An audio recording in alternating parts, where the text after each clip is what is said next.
All right, welcome everybody. It's Tuesday night. Theo and I are drafting in the FFPC Super Bracket tournament. And if you're not familiar with that, we're going to help you out here. It's a really fun little tournament. Basically, what it is it's eight 12-team leagues, and so 96 total teams in the tournament. So it's a very small tournament, $750 to enter. And then the way that it works is the top four teams from each league, and these top four teams are decided exactly as like any football guys league or any main event league. So exactly the same sort of seeding and everything. Those top four teams are going to advance to the finals. Okay, so weeks 1 through 12. That's when each league has their own. You know, you play within your own league to determine those top four seeds. And then starting week 13 is the tournament. The way the tournament works is this. Each of the number one seeds is ranked 1 through 8 from each of the 8 leagues. Then each of the 2 seeds is ranked 9 through 16. Each of the 3 seeds is ranked 17 through 24. And then the 4 seeds are ranked 25 through 32. And then it works just like March Madness. So the number 1 team plays the 32 team. The number 2 team plays the 31 team, and so on down the line. And so that makes it kind of an interesting tournament in a couple ways. Number one, you have to win 4 games to win the whole tournament. And then also, since it is happening on weeks 13 and 14, that makes it very interesting because there are 2 buys on week 13 and 6 buys on week 14. And what that means is that we have to be very careful about how many players we take between bye weeks of 13 and 14, because you can find yourself knocked out of the tournament almost immediately if you don't. Okay, perfect. Well, Dan, you got your ideal start. You don't have to worry about a bye week because teams 1 and 2 certainly are not. And we're getting your guy Justin Jefferson here, or do you want to go? Do you want to get nuts and go Cooper Kupp? Because I'm Jefferson. Yeah, I'm Jefferson all the way. So yeah, easy Let's pick here. Awesome. So that was a sigh of relief. Dan, in the pre-show, we were talking. Theo, don't be surprised if somebody takes Jefferson Kupp, and then we have a huge decision. Now we don't have to worry about the bye weeks. We've got our wide receiver 1 overall. This is awesome. Yep, exactly. So anyway, just to finish off the tournament, I did forget to say those who finish in the top 2 seeds in their own in each individual league win $2,000. Third and fourth place win $650 each, and then the overall tournament, the winner of that will win $10,000, and prizes drop down from there. It's the top 8 get paid. So basically, if you survive the first 2 weeks, then you're going to cash in the overall tournament too. Awesome. 5K each sounds pretty good on top of what we win during the league, Dan, and we still have another entry as well that we're doing in a couple of days. Exactly. So the idea is we're going to finish first and second here, and bring home about $16,000. Sounds good to me. All right, and I do like that the top the first 5 or 6 picks really flew off the board. Yeah, we had a pretty long draft last night, so this Definitely. looks like it's going to be a short draft. A lot of people, I think, are drafting multiple teams tonight. I know I am. And I got to say, Team 1, you can't have the name Chase and Burrow and not fire off Jamar Chase number 1. I mean, that's just like, what are we doing here? Yeah, maybe they were just trying to confuse us beforehand or something. I don't know. Yep. But yeah, so Theo, you've got a home league drafting tonight, right? And that's going to start in about half an hour here. Is that right? Yeah, 9:30 it goes off the board, and it's a long time home league. It's I have the 101, so it's not that hard. I'll take McCaffrey, I think, and if I get stuck out of pick, I have Dan with me, so that makes it a lot easier too. It's a 12-teamer, is that right? Yeah, it's a 12-teamer. I have my buddy from Baltimore Beatdown, Bill Laricos. He's in the league. If anybody is looking for Baltimore Ravens coverage, I highly recommend Baltimore Beatdown. It's where I go to for Ravens stuff, and he's a writer for them, so he's pretty sharp. There's a couple other guys in the league who are pretty good, and you know, I usually do pretty well in it. But it's a long time league. It's a lot of fun. Yep, sounds like. So the home leagues are always the best. So much Yeah. fun.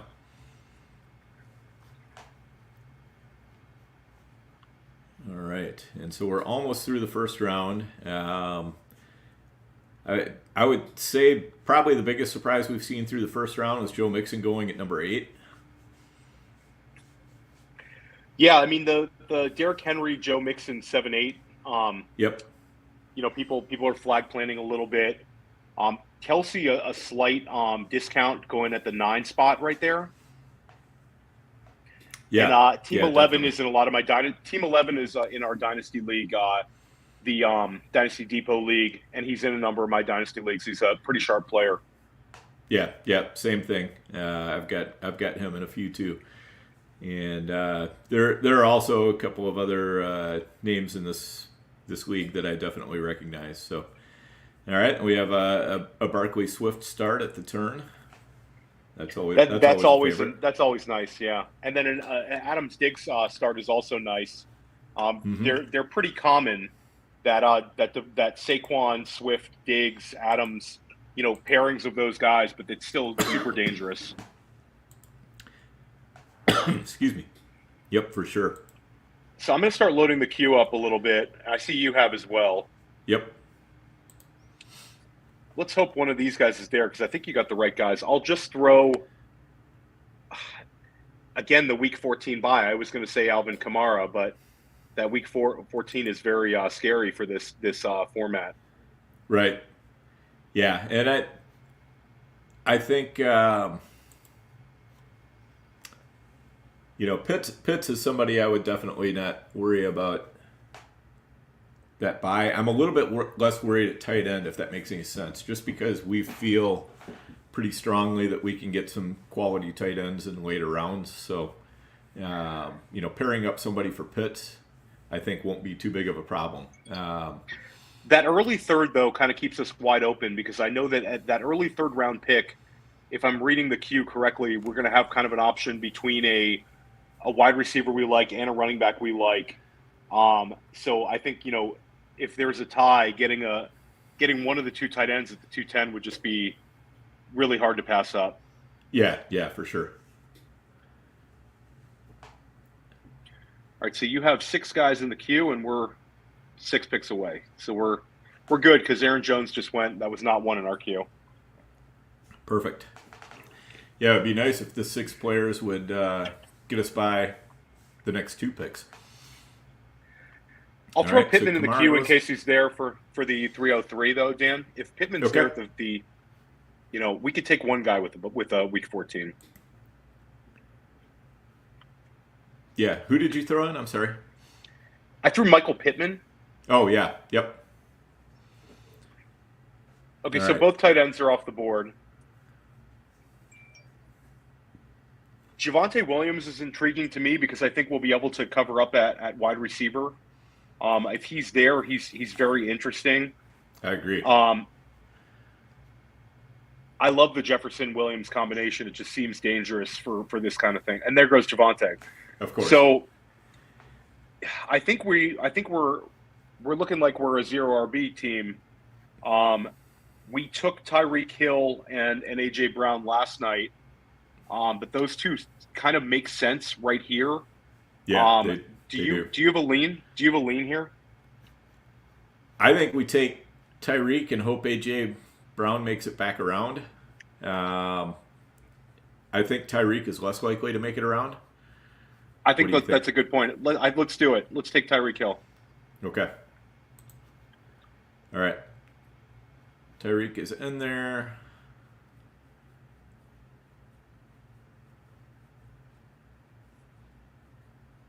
Have you taken any Deebo Samuel in your leagues, Theo? I have a lot of Deebo in Dynasty. Like in some of my biggest Dynasty leagues, nobody was really paying up for Deebo despite his smash season. I feel like I didn't see too many, massive Deebo trades. I saw one Deebo Stephon Diggs trade, which was interesting in a pretty high stakes league. But I I feel like I have a lot of exposure to Debo. But in redraft with this price tag, have you been able to hit draft on him at all, or has that been too tough to do? It's been too tough to do. I would I agree. just think I just feel like he's getting drafted at like kind of his max range of outcomes. He was so good last year, but he had Right. so many big plays, so many big plays. And if George Kittle's healthy and Brandon Ayuk is healthy, even if the passing game takes a step forward, which is no guarantee at all, um, I could see him regressing in points per game and then not paying off here. I still think he's a good pick. Like he's good. I don't think he's going to have a bad year by any means, but I wish he was like a mid third rounder, Right. and not a little bit higher. Yeah, I totally But agree. but if he's there at the 303, we can have a conversation. And there he goes. I love it when another team makes my job easy. Of course. Like Just third round Debo is interesting, but like where people are taking him, I've seen him go close to the 1-2 turn in a main event. Like I think he's got his people that truly believe in him, and think that he's just a league winner again. I think he's going to be very useful, but I don't know if league winner is kind of in his range of outcomes this year where he's being drafted. no, I don't. Where he's being drafted, I just don't see how that can happen at all. All So right, we so have we have. Pittman, Brown, and then Higgins would be your fallback choice. I think so. What do you think? Should Evans be in there? I feel like with the Chris Godwin, I'm less enthused about Evans lately. Right. Chris Godwin, I think, will play a little more, and I also think Julio Jones could be a little bit of a pain in the butt because I think he's got like an 8 touchdown season potential. All right. Like They're only. Evans, well, we're good here. We have Pittman and we have T. Yep. Higgins, so we'll get one of the two. I'm wondering if this guy's going to be averse to taking a Week 14 bye. I'll also Yeah. throw Cortland Sutton in there, just as a guy we could talk about because he's really rising up. All right. So Pittman went. I think that's nice. Yeah. I mean, I don't think Sutton and Higgins are too far apart, really. Do you have a No, I preference think. here? I mean, I drafted Cortland Sutton a lot this past weekend in NFFC. I just think he's the clear number. Like, I won't say the clear cut because I think Judy could be a pain, but I think Sutton has big time touchdown upside. I think he kind of profiles as an alpha. I'm okay going Sutton over Higgins, but Higgins seems kind of like a safer play. We know the passing game is going to be strong. All right. Let's do Higgins. Let's do Higgins. Okay. But I do love Sutton. But I have a lot of Sutton. And here's the thing: we might be able to get Judy on the way back. So, That's a good point. we can still possibly tap into that passing game a little bit. And I like this too because like the last couple times we've drafted, we've been kind of forced to hammer week 13 and 14 bye week players just because of the way that the players have been kind of falling to us. A lot of drafters have been very averse to drafting them. I kind of wonder if a lot of people in the super bracket aren't forgetting about the fact that the first 2 weeks are going to be, part of the first or those last 2 weeks of buys are going to be part of the actual final tournament. I mean, I think that people often don't know the rules. I think people know the FFPC scoring inside out, but I think that the preseason waiver wire run, the free look game, there's a little more nuance with some of the stuff than, and it's not like when you sign in, it's explaining it to you. You got to go into the rules here. So Right. I think you're probably right on that. But we're fine now because we have 3 guys that are going to be cooking in week 13 and 14. And Yeah. we also have a potential Joe Burrow T. Higgins stack, which we don't have a Burrow team together yet. This could be it. And having a T. Higgins Burrow stack might be a little different because I think you'll probably see more Jamar Chase Burrow teams. I feel like the Chase drafter tries to force it, Right. where we can kind of sit back a little bit. Yep. Totally agree. And we have the option too, if we decide we really just want to wait on quarterback, we can take Kirk Cousins really late. We could do that. So And with Cousins, we could double tap QB and have two kind of intriguing options like a Cousins and a Rodgers or a Cousins and a Fields or a Carr. That's very affordable to do. yep, exactly. I got to say, Team 6, a hat tip to them because their team is just beautiful with Jamar Chase, Kyle Pitts, and DJ Moore. Andrew Schellenberg would be absolutely over his heels for that build. They might be my favorite so far of our competitors. Yes, I will be going up against Fantasy Assassin in at least one of my auctions on Friday. So that's Brad and Tim Cruz, and they're just standbys on the auction circuit. I run into them every year, and they always put together great teams. You see them putting together a nice team in a snake draft when they have their choice of any player. They can really put together some nice builds. I like Team 10 as well, the Dalvin pick, but to be able to get Lamb and Mike Williams was pretty nice right there. I'm interested to see what Team 11 and Team 12 do because we have a wide receiver start followed up by a running back start. Yep. And got our first quarterback going. He gets a Diggs Allen stack.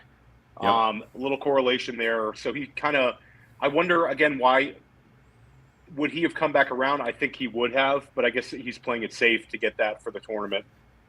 Yeah, I guess so. I mean, to me, I think if you push too hard to make the stacks, it sometimes hurts you. I mean, here it's probably not going to make that big of a difference.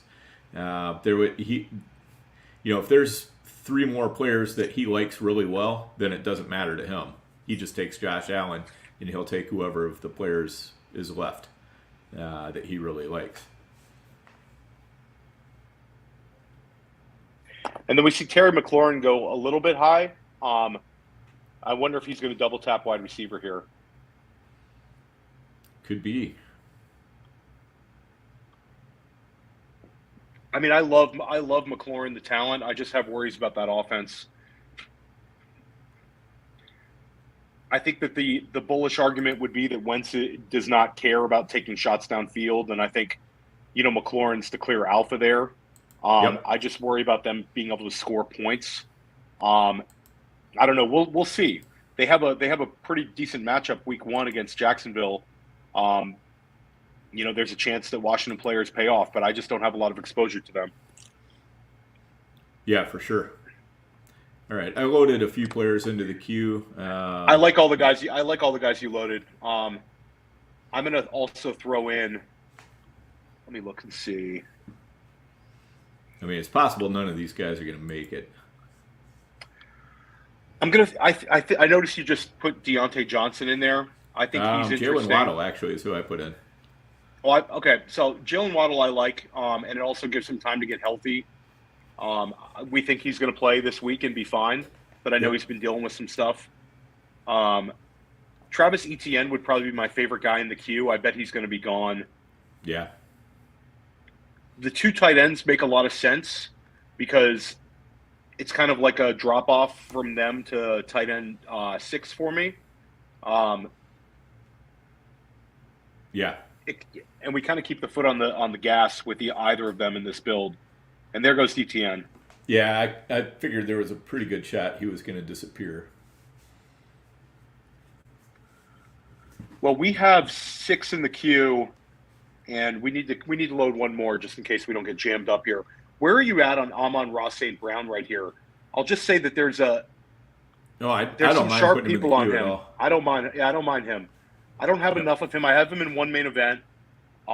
I think there's some very sharp people that are really in on Amon-Ra right now. He's kind of under the radar because I think some people are looking at him more of like a floor play. Right. But I think he's got some ceiling outcomes in that Detroit offense if that offense takes a big step forward.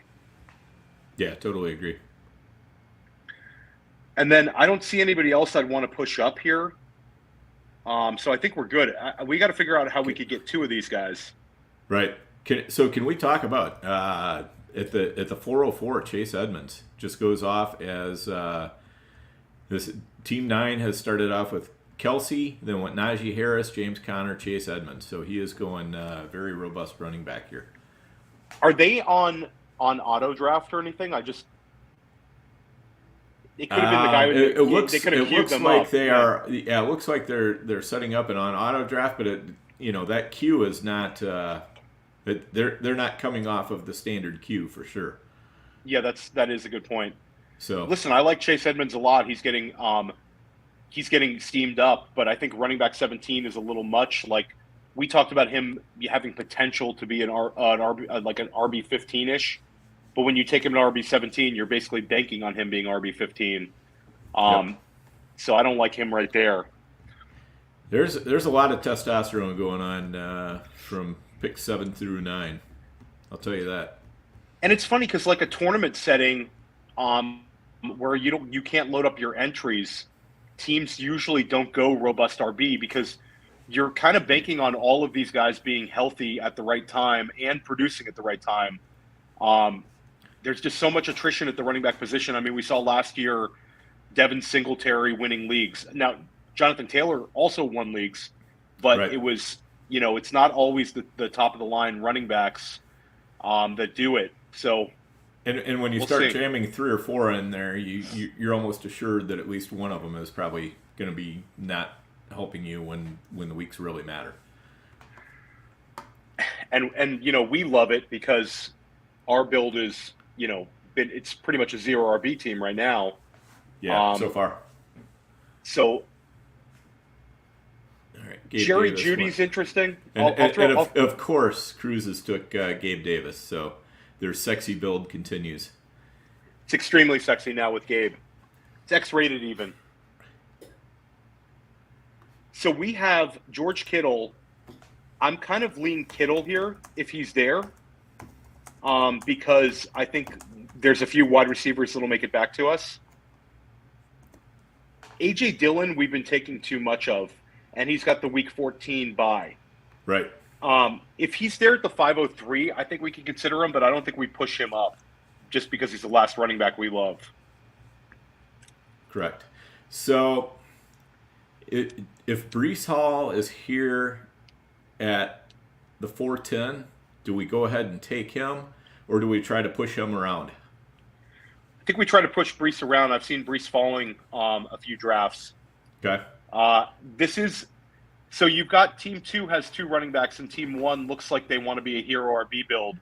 Yep. I don't think Team 1 is going to take Breece Hall. I think he'll be there for us to consider. All now, right. It comes down to, do we take George Kittle here and take our tight end? I say yes, but if you want to talk me into Deontay Johnson over him, I could do it. I kind of want to talk you into Jerry Jeudy over him. So Jerry Jeudy's another good one, but is there a chance that Jerry Jeudy makes it to us at the 503, and then we could have George Kittle with 4 wide receivers? Maybe. Does Team 2 take Jerry Jeudy? Yeah. With one of their 2 picks Maybe. is the question. All right. So what do we want to do here? I kind of lean George Kittle because I don't mind taking another wide receiver if we miss out on Jeudy. Having Hollywood Brown is there. Let's take Kittle. And I'll put Hollywood Brown in the queue. I'll put A.J. Dillon in the queue. I mean, It stinks to see Jerry Jeudy go every time, but I think having that, potentially elite tight end, like if George Kittle finishes as like tight end 2 overall, it's not going to be shocking to me. Right. The guy's a stud. I mean, the only problem with Kittle is you need a second tight end at some point because I don't think he's not the kind of guy who plays every single game. But the games he's on the field, he's going to produce. So if we have him to start the season and then we have him for the playoffs, and we can get 12 starts out of him this year, I think we're pretty happy with this pick. Yeah, I would agree with that. All right, so Jerry Jeudy goes. Sorry, Dan. We'll draft a Jeudy share. We got a couple more attempts at this. It's all right. I got a couple auctions too, so I can I can prioritize him there if he goes for a decent price.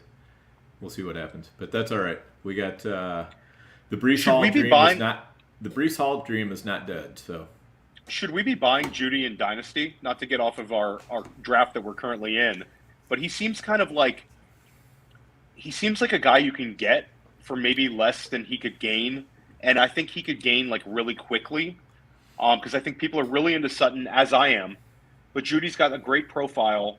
I don't know. What do you think? I've made a couple attempts at getting Judy in. I got rebuffed with no counter. What did you offer, if you don't mind me asking? I don't even remember. It's been a couple weeks, so I've thrown so many offers around. So Brees Hall, Deontay Johnson, Hollywood Brown, AJ Dillon. You want to go Brees Hall? I feel like here.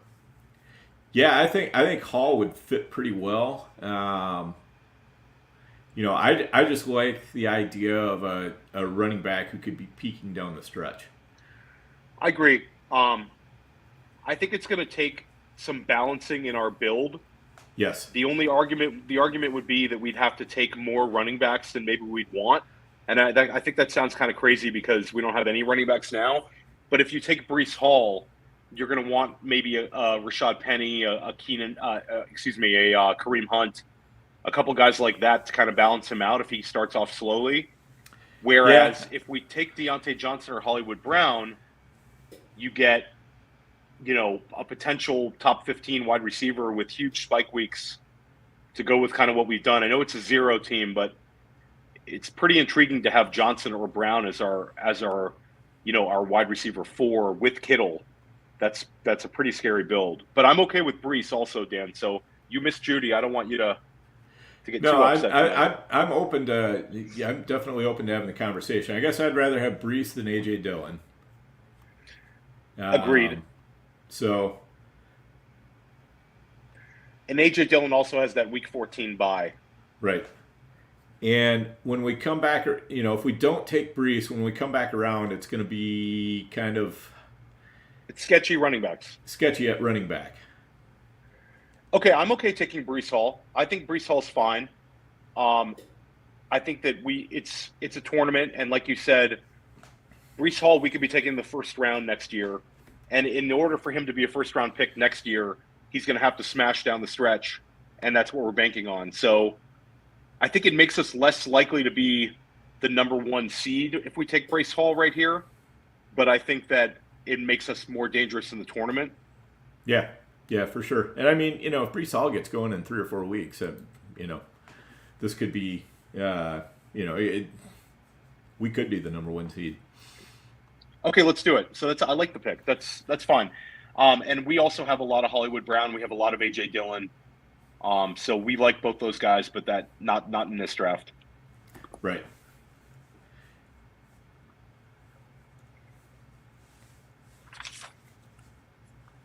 And hopefully, if we somehow end up a 3 or 4 seed in our league, we'll hopefully be going up against a team that has a lot of week 13, 14 buys, and thus that's why they got their number 1 or number 2 seed. That's a great point. And did you draft your silver bullet team yet, Dan? Nope, not yet. I do that on Saturday. That's awesome. Yep. Yeah, I'm totally looking forward to that. Should be a fun draft. Yeah, so we got looks like it's Brad Cruz that's drafting this one for Fantasy Assassin. In the chat, I put Team 6 as Team 6. Well, Andy Behrens just showed up on my screen to tell me who to take at the 101 in my Yahoo draft. So really? That means that we're 3 minutes away. Yeah, they do this thing where the video pops up, and I was wondering if it was your boy Pianowski, but it's not. It's Behrens. It's usually like one of these guys telling you who to pick. One year it was like Dalton Del Don, and I'm like, I just drafted against this guy in a NFFC league like a week ago.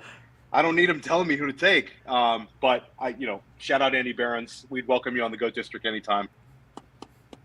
There you go. Hollywood Brown going to the Mongooses is nice for that build. with Yeah. Eckler, Andrews, Sutton, Amon-Ra, and Hollywood. That's pretty good. Yep. Yeah, they got to be pretty happy with that. Fantasy Assassins took A.J. Dillon. And, Team 4 is also looking quite nice. Cooper Kupp, Javonte Williams, Mike Adams, Brandon Cooks, Rashad Bateman. I love those Javonte Williams kind of hero builds because you get that that elite wide receiver, and then you follow up with Javonte, and then you could keep hammering wide receiver. It worked out. Like second round hero builds worked pretty well last year. Like a lot of those mixing teams were successful. It's kind of like that. I think Melgo will be a pain, but I think down the stretch, Javonte could be really, really good. Yeah, for sure. All right, Team 7. Look at Team 7. Team 7's man. angry. Just don't mess with him. Team 7 is heavy testosterone.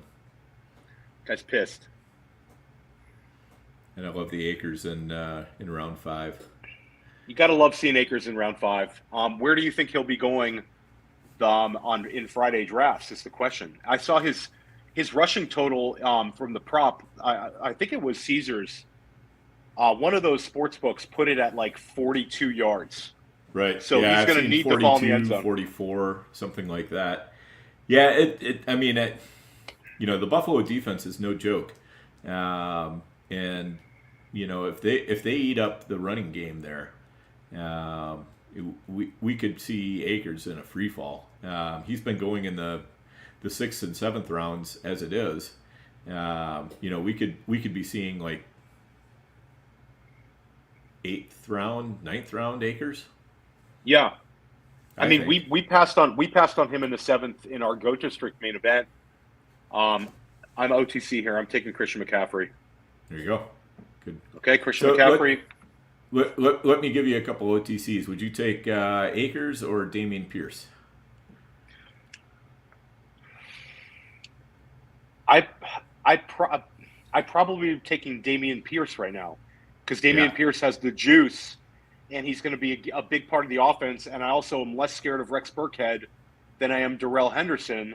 Now Akers could crush him in terms of rushing touchdowns, but you can't just bank on getting a bunch of rushing touchdowns. So I would go Dameon Pierce over Cam Akers, which is insane that I'm saying that about a 4th round rookie, but I definitely would do it. Yeah. I think part of the reasons why Akers falls so far is there's kind of a stretch there where there's very few running backs. So if you happen to prefer one or two of those running backs over Akers, if you're looking at running back in that range, Akers could end up falling. And if you're not looking at running back, you're probably not even thinking about Akers anyway. So I think for that reason, Akers tends to fall down to where you get into the Tony Pollards and the Ramondre Stevensons and Clyde Edwards-Hilairs and all that. And maybe he should be being treated as a committee back because if he's not fully healthy and they're going to use Darrell Henderson as a receiver, like we've seen Darrell Henderson be very productive with McVay. He started off last season pretty strongly, and I don't know. I think maybe he should be treated as a committee back. So I don't know. It's maybe he's being priced correctly, but he's funny. Chris Vaccaro brought up in the NFFC primetime. He's got such a huge range where I'm sure the FFPC main event's the same, where you see 5th round Akers down to 7th round Akers, and we usually don't see that much of a range with a running back 2 where they're going all over the board. So we'll see how it works out. For sure. And while we're having that little discussion, Team 8 was also they refused to be out testosterone by Team 7 and took David Montgomery. Team 9 blinked a little bit and took Juju. I don't know if David Montgomery raises your testosterone though. I think that might be a placebo right there. Ooh. That's harsh. David Montgomery's a dangerous pick. I think there's how many games are they going to be leading? I think that the scenario where David Montgomery kind of crushes me for saying those words is they figure out a way to use him as a receiver, which I think he's capable of being. If Yeah. Fields wants to check down to Montgomery, I think he's got some receiving upside. And Heath Cummings came on the pod this summer, and he spoke about how he was high on Montgomery. He brought up his receiving upside. That's the out for Montgomery because they don't have enough receivers there. But I think if you're just banking on him as a rusher, Khalil Herbert's right behind him. They have a bad offensive line.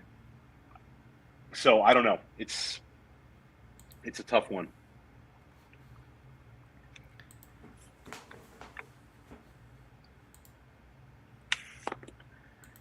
Dan, I'm going to step away just for a second because I'm coming up here in this other league. I'm not really step away, but I'm looking away.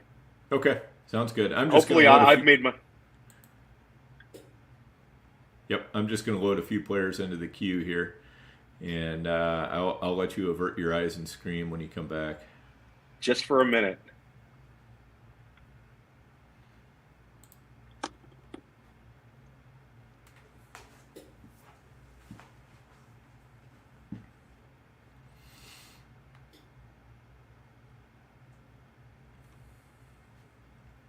All right, so we had Elijah Mitchell. Isaiah Pacheco went at the 604. I can't believe the team 9 is not auto right now. Well, every guy's on. Yeah, every pick has been an auto pick, but they're definitely setting their own queue somehow. Could he have been set? Yeah, I guess you're right. And also the fact that Chase Edmonds went before Juju means that he has his own personal rankings. Yep. Well, there you go. Isaiah Pacheco is back in the 6th round. We should tweet it.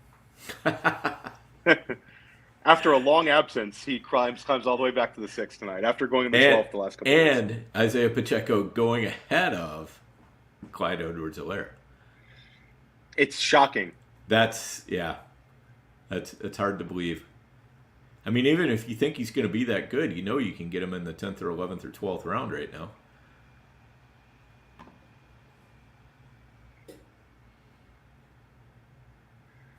All right, let's look at our queue. Yeah, I mean, I sort of would like to not go Clyde Edwards-Helaire here. Right. Totally understand that. I know that we have no correlation, but Lamar Jackson is interesting here at the end of the 6th round. But I do think there'll be a quarterback for us in the 7th as well. Yeah, I think there will be a quarterback for us in the 8th. I mean, I think Burrow could, Burrow could last because he's been going. Let's see, he's going to be going probably after Hurts and Murray. So I don't know. I guess if we want Burrow, we probably got to take him. All right. So Dameon Pierce goes just before I pick. I couldn't believe that. That would have been a great pick on the way back. Yeah. I kind of like Mooney here. What do you think? I love Mooney here. I think Mooney fits what we've done. I think he's got a very safe floor, and he's probably the best bet to lead the Bears in receptions and targets. And yeah, I like Mooney a lot. Yeah, I don't feel a need to go running back here at all. So Mooney makes sense. Let's smash it. All right, let's smash it. All right. So then let's think about coming back around.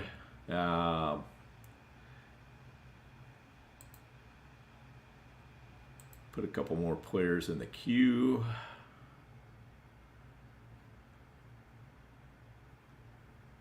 How are you on Tony Pollard?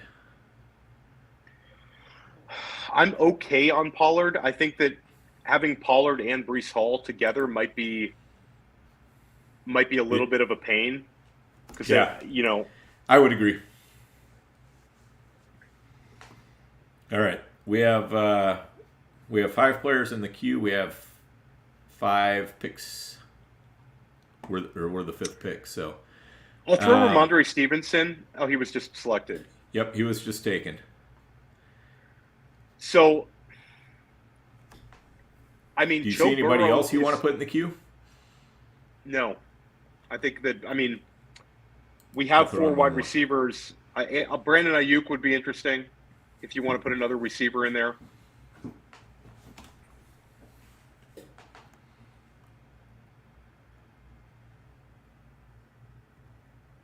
Okay. So, Burrow. Do we want to take Burrow here? Or do we want to just punt quarterback a bit further down the line?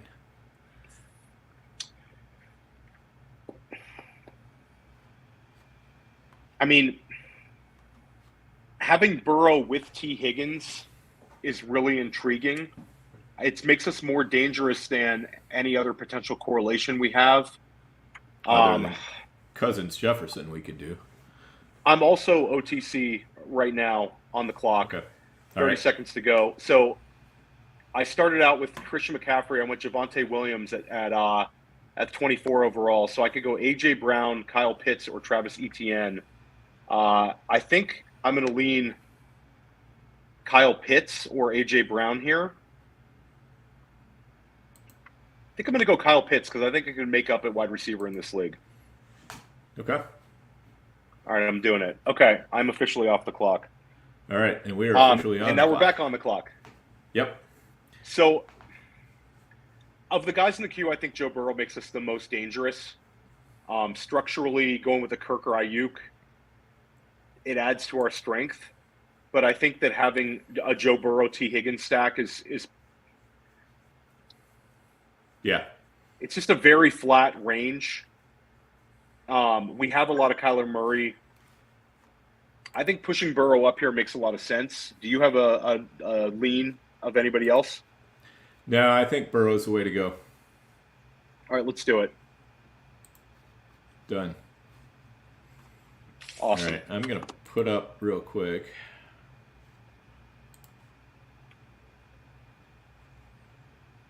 So Burrow has Tampa, New England, and Buffalo as his last 3 games. Well, he's got KC, Cleveland, Tampa. That Buffalo one's tough. The Buffalo one is tough, but it also could be a shootout. It's 2 very good offenses. That's the game that a lot of people were banking on in terms of like correlation. That Buffalo defense is scary, but a lot changes during an NFL season. I like what we did. I like having Burrow and T. Higgins. I think it makes us the most dangerous for a tournament setting to have that correlation with a guy that we think has a high touchdown upside. Yeah, for sure. And I love the Mooney pick. It was a really tough range, but like I think Mooney has some upside, and he's got a super safe floor. And he normally goes before that. Agreed. So, the late 6 is weird for him, isn't it? Yeah, and it is. Thielen ahead of him is a little weird. Yes, definitely Thielen ahead of him. Elijah Moore usually goes after him. Godwin usually goes after him. Michael Thomas usually goes after him. So even though there's been a pretty strong wide receiver thirst for a lot of the teams in here, and of course, teams 7, 8, and 9 are doing everything they can to counterbalance it. So God bless them. 100%. Yeah, we thank you for your service, teams 7, 8, and 9. All right. Yeah, Kyler goes to Fantasy Assassins. That team is looking really good. That's gonna be a tough team. That's a big time team. Yep.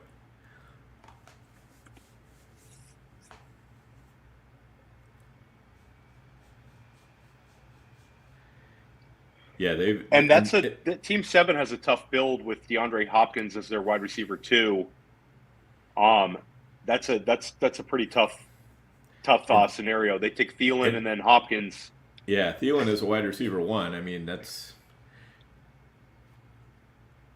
all right, but yeah, that's pretty tough. If that team would have gone wide receiver instead of Cam Akers, they definitely would have had some more outs because they're, a Henry, Kamara, Chubb, Waller, right, with another wide receiver. That's you can deal with that, but this is going to be hard. Right. Team 8 though is undeterred. They plow on. More testosterone. Just when you get a chance to double tap Josh Jacobs and David Montgomery, you do it every time. They just keep shoveling more running backs into the hopper, and happy for them. But they've got their wide receiver they can build around with Keenan Allen, so they'll be fine, I'm sure. Someone in my home league just took Elijah Mitchell 33 overall, so you love to see that. Yeah. Right after an Ezekiel Elliott pick. That is some confidence for sure.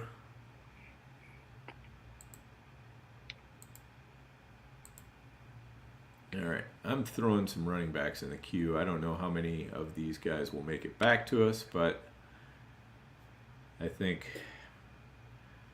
those are certainly players.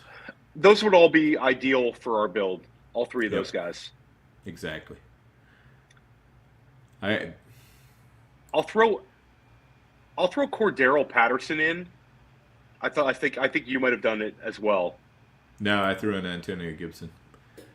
So I put Patterson in just because they held him out.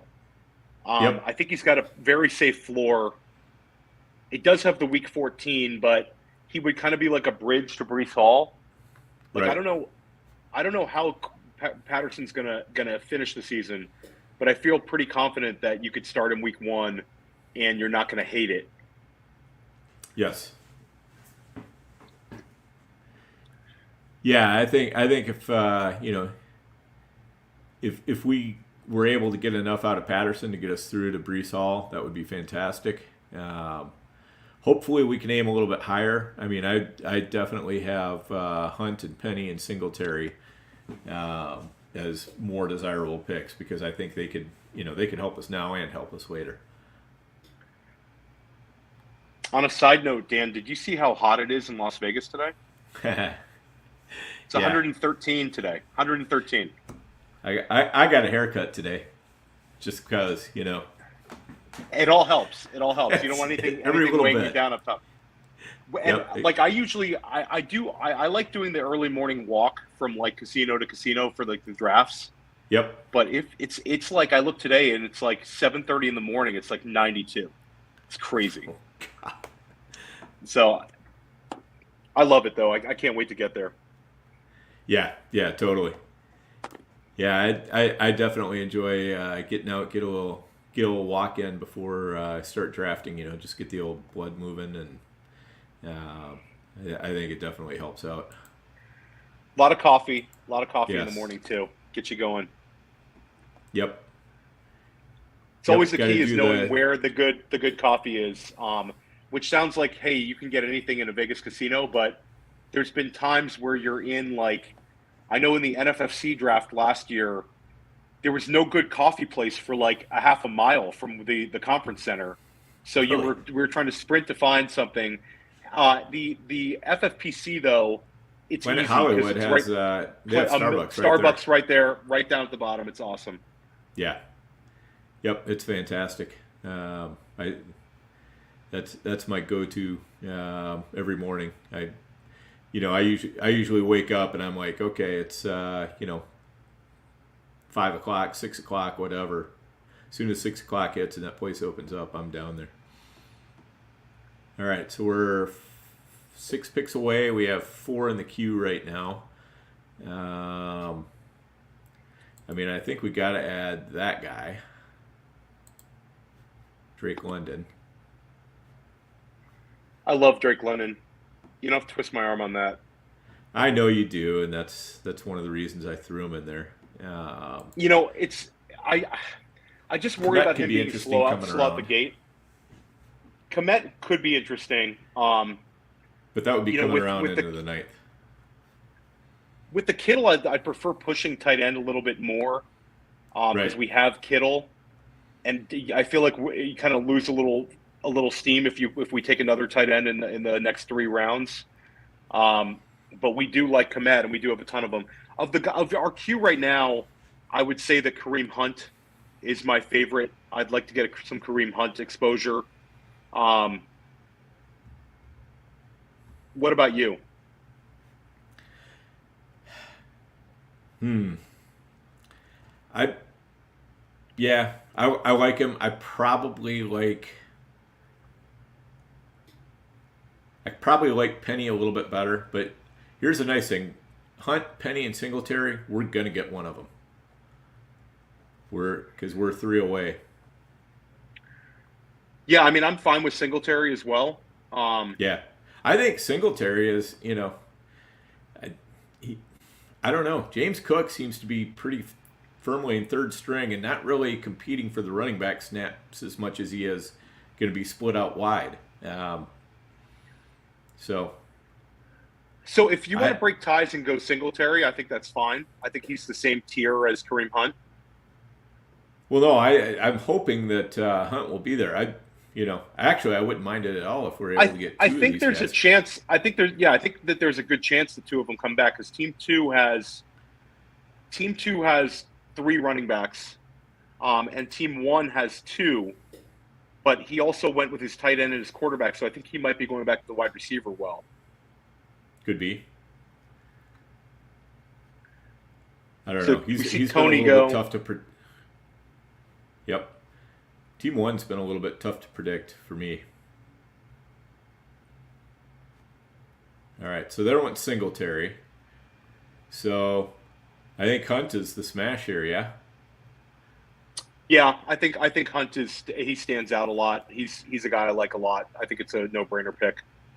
And getting him in the late 8th round is very good. Yeah, I like that. Now, I'm OTC in my home league.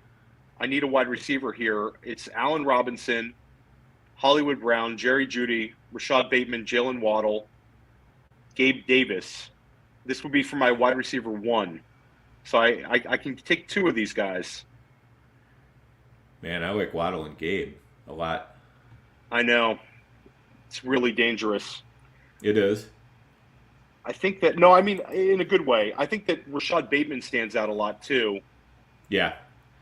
But I think the thing you got to be concerned about with Bateman is, I mean, he could. I don't know. I feel like taking Gabe Davis. I feel like Waddle's a smash there because I think he's going to get. I think he's probably still going to get 100+ targets. I'm doing it. I took Gabe Davis and Jalen Waddle. So my start is CMC, Javonte Williams, Kyle Pitts, Jalen Waddle, and Gabe Davis. Yeah, I love it. And the nice thing is in home leagues, I mean, sometimes you can get by with, taking picks like that because other guys are going to slide through later. Yeah. No, they'll definitely be. This is again it's a 3 flex with 2 wide receivers starting. So the 3 flex spots are usually wide receivers for me unless a running back falls.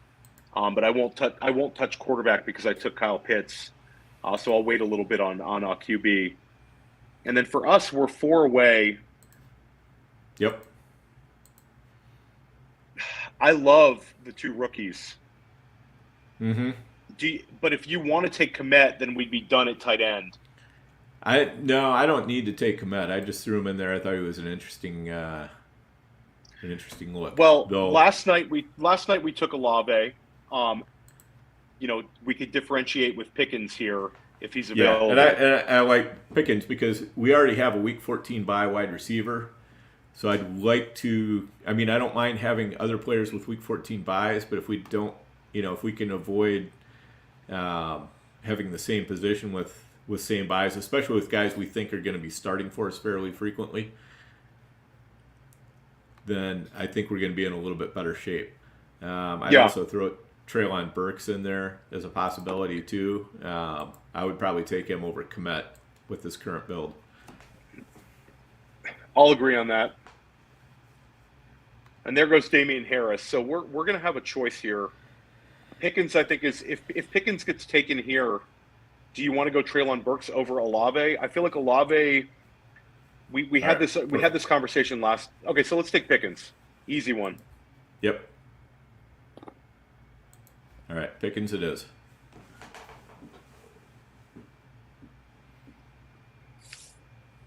All right. So we're sitting really nice at wide receiver. Every one of them has a different bye week. It's always a plus. I mean, I don't worry about them too much, but that is definitely a plus.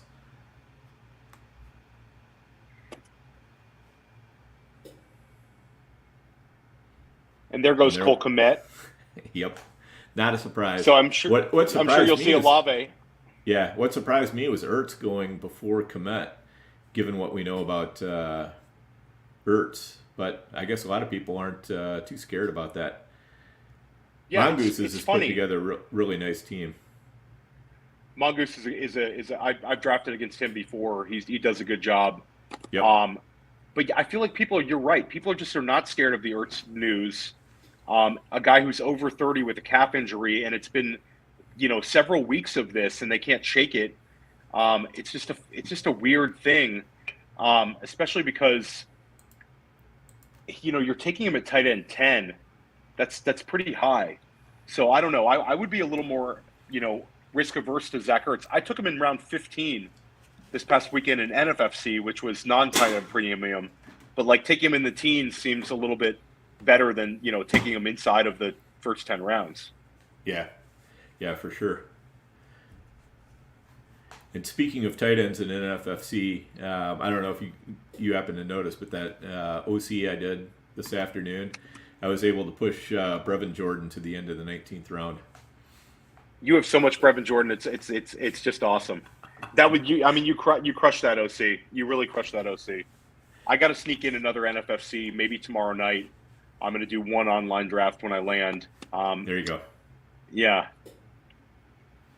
Yeah, it's worthwhile. Now is a good time to be getting in those OCs because a lot of the heavy hitters are just entirely focused on the very high stakes drafts, the supers and prime times and all of that. So the OCs have gotten softer.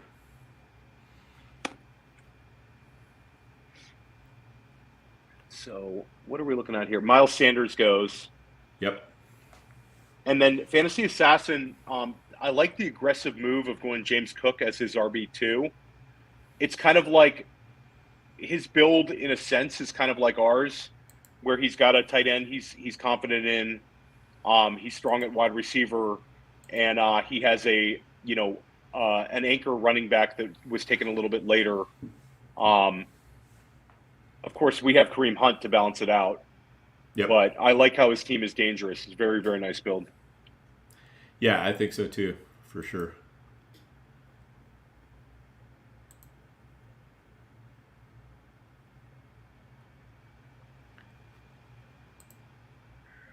I'm going to have a really nice 6-7 turn here in this home league. There's so many guys left. Love it. You got to love it. Good deal. All right.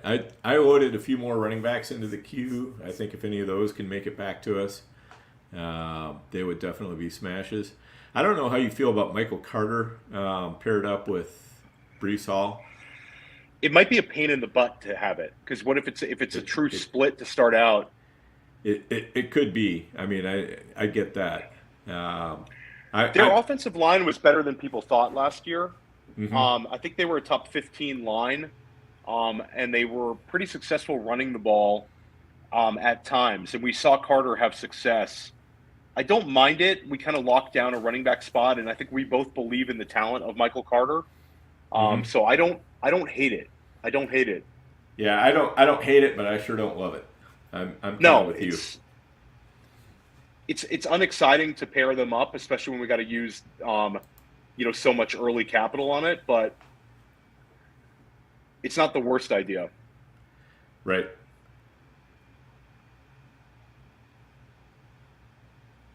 And again, I don't feel like we have to go.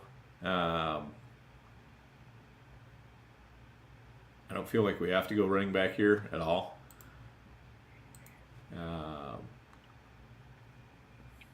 We don't want to ignore it too much, but I don't think it's for sure got to happen.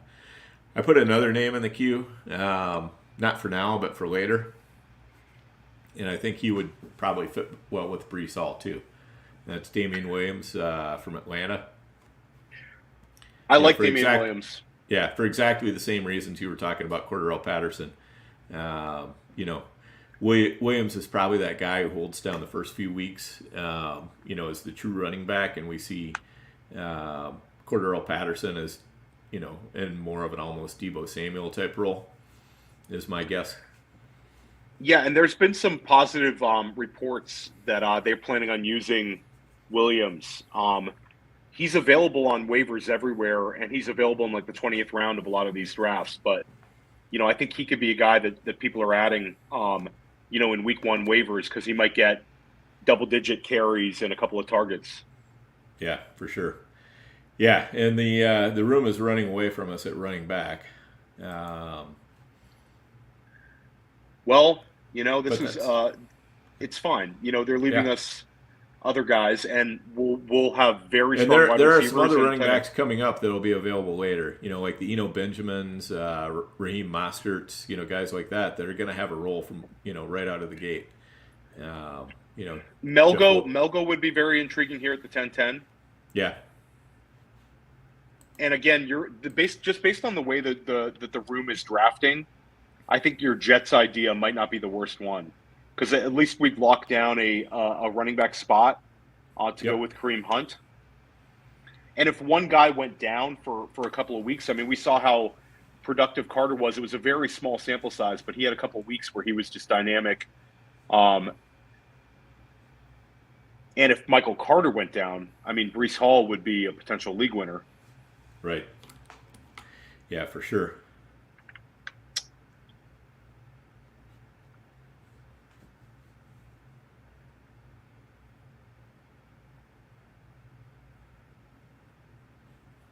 All right, so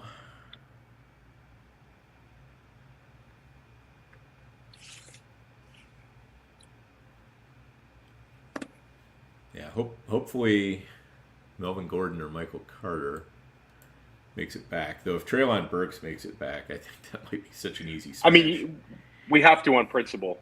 Yeah. Yeah, I don't feel the need to, absolutely draft a running back here.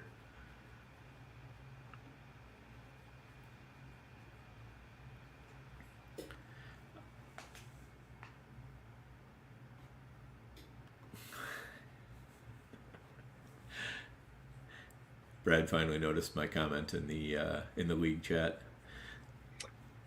I didn't even see the league chat. Let me take a look.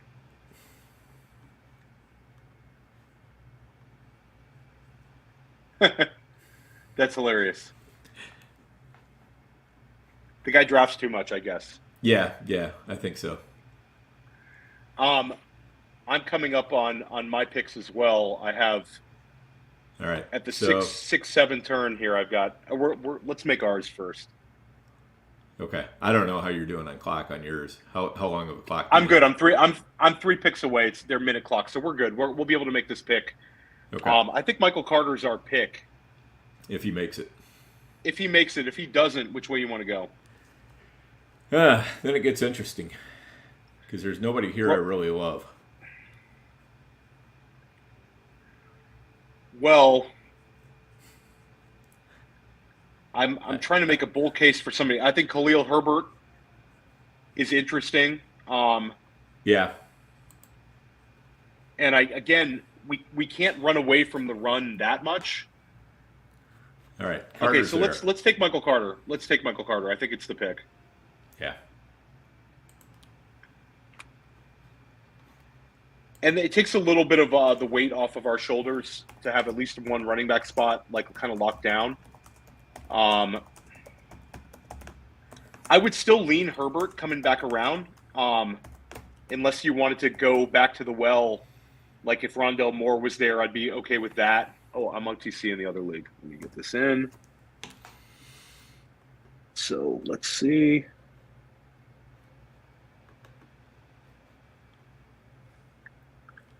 I'm going to take Darnell Mooney.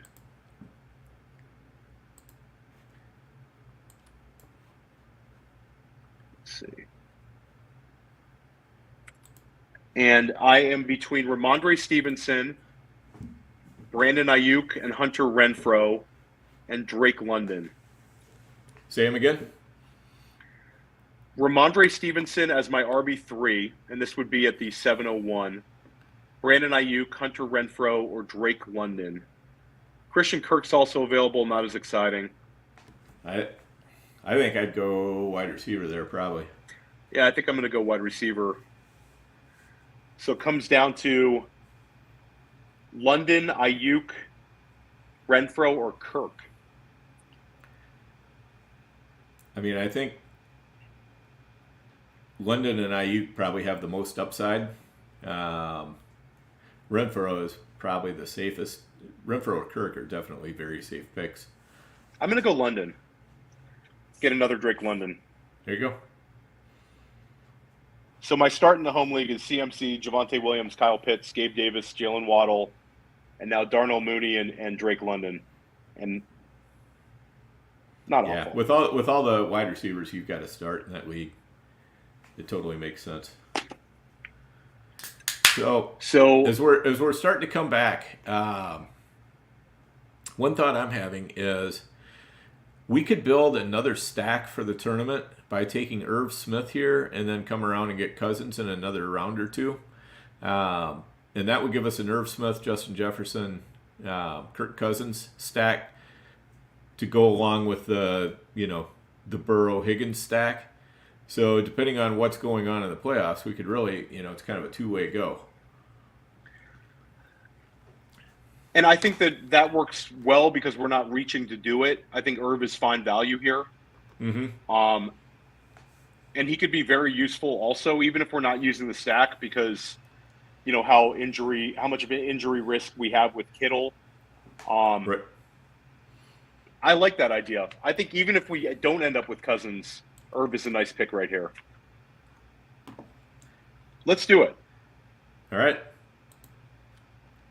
Irv Smith. And I like Khalil Herbert, but again, like Irv Smith could be a useful weekly guy. We need some things to happen for Khalil to be that. Right. Exactly. Yeah, and we're looking good here. I think our team it's really balanced. I love the Pickens pick for us. Because I know you've made a call that you think he's going to be a top 20 wide receiver. I love having a share of him with you, and having him in a tournament setting where we don't know what's going to happen with the other wide receivers throughout the year, but Pickens could just keep getting better and better and better.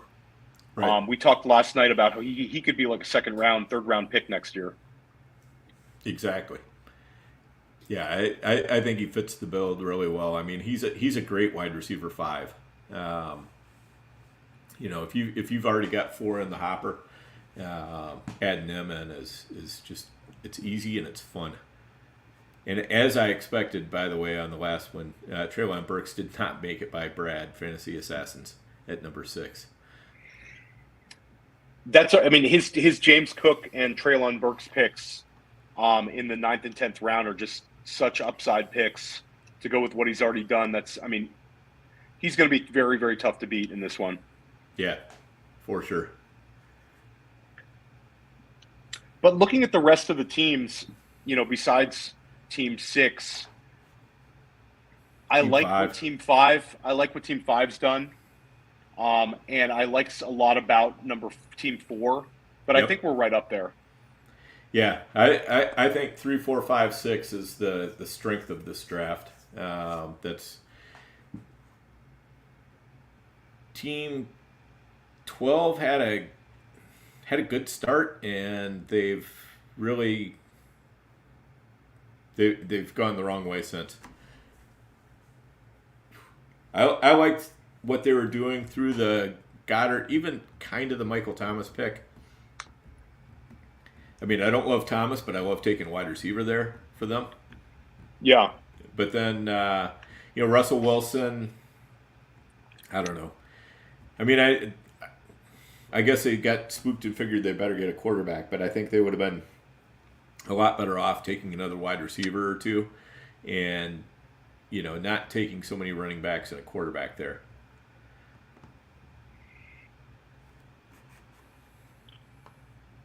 There goes Team 9, another auto.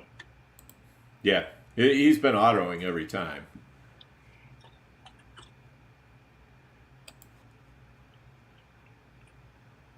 But I think I think what is possible is that he's doing more than one draft, and he's just, he's setting his queue every time and just putting it on auto. I'm not sure why he's setting the queue in the way that he's setting it, but I added Raheem Mostert to the Yes. the queue. Yep, it's time to start thinking about guys like that for sure. I think Benjamin makes sense there. Absolutely. I think Jeff Wilson makes some sense. I put Tyler Algier in there just as an interesting upside. Another rookie running back that might, take a larger role as the season moves on. Yeah.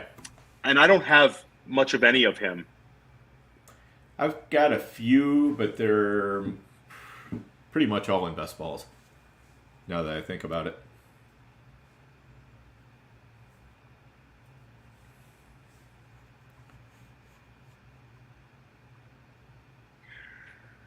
Garrett Wilson is interesting. I think he's just been so beat up.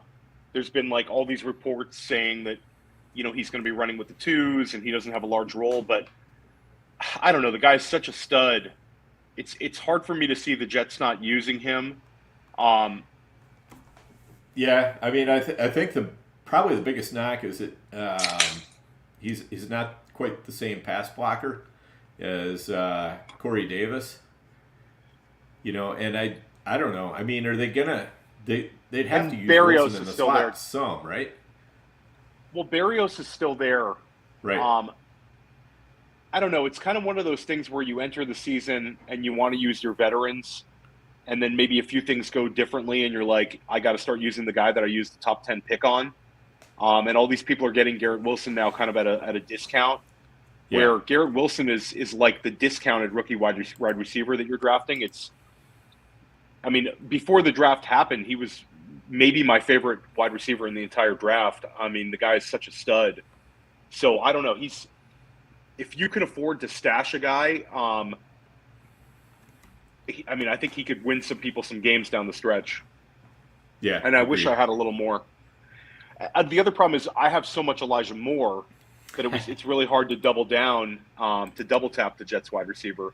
We did double tap the Jets wide receiver in our super, the one with Andrew. So we have Elijah Moore, and then we took Garrett Wilson during a wide receiver run. So our bet was that at least one of them is going to be very, very fantasy viable, and it's somewhat of a hedge. But maybe down the stretch you have one as a wide receiver 3 and one as like a top 18 wide receiver, which in NFFC could be useful. Right.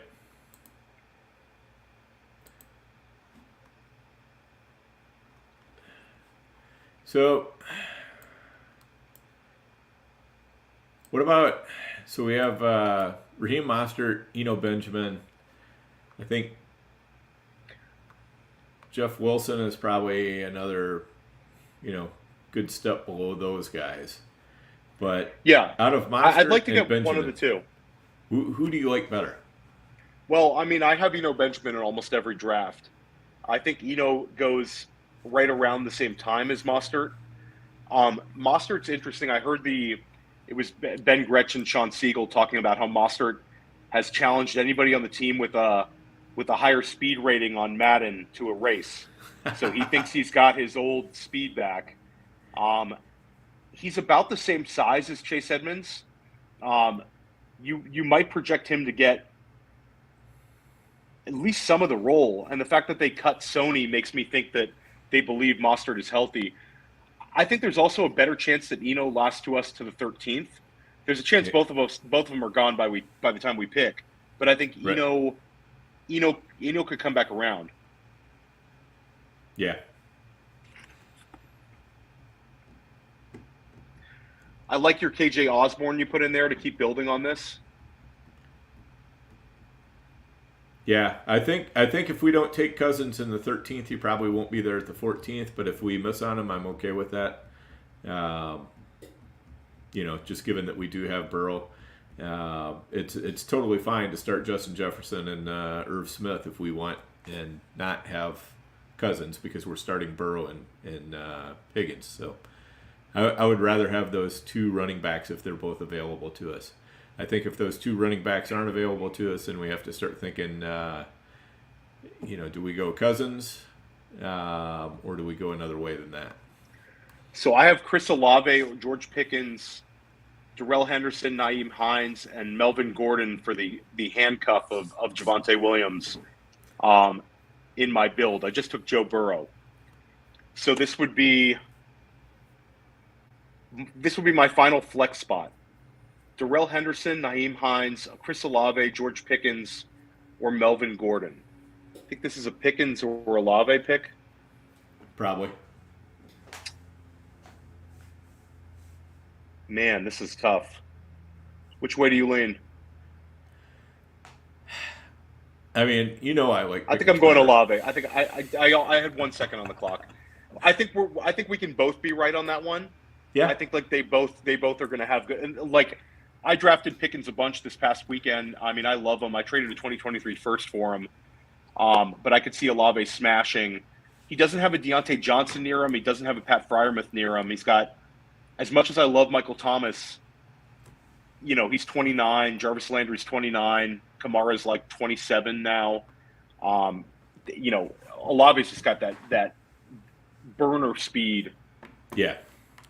All right. So Mostert went, of course, to Brad Cruz and the Fantasy Assassins. So we're looking at Benjamin. I think it stands out. If he's there, I think we smash it. Yep, agreed. And do you consider pushing? It's too early for Wilson. It is. But it has been a running back crazy draft. Right. And he's not that far down the running back ranks right now. Yeah. I think we take Eno here for sure, right? Or Eno 100%. Wilson? I think this is no Eno for me, absolutely. Any chance we can get Eno at the end of the 12th, early 13th is a smash for me. All right. So I'm going to take Eno here. Now, coming back around is the question. Yep. So,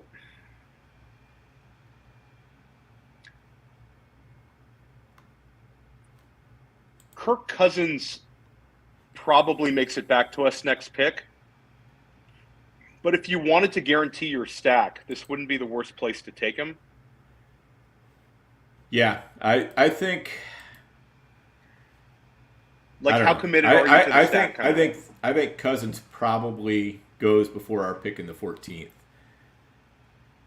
But, do we need running back worse? I guess that's the question.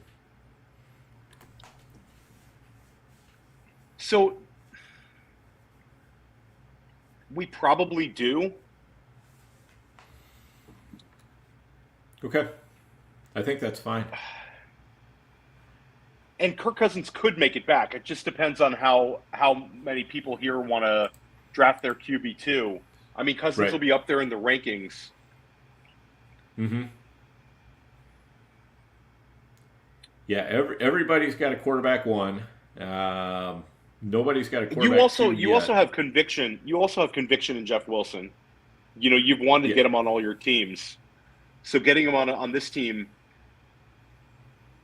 We could also follow up with a late Tyrion Davis-Price pick, Dan, and have, the hedge against Elijah Mitchell. Right. Yeah, I think Wilson is probably the pick here if he's still there. If not, then I would probably go Cousins. So I don't. We could take Osborne, but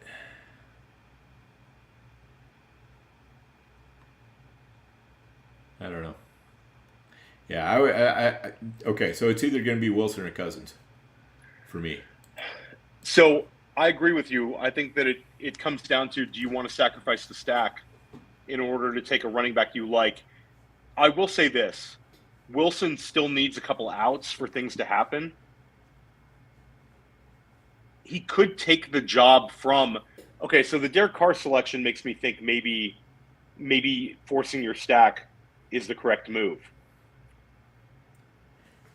We can do that because there are, Wilson could make it back. There are other options at running back. There's definitely other options at running back. We like Amir Abdullah. We like the Baltimore backs.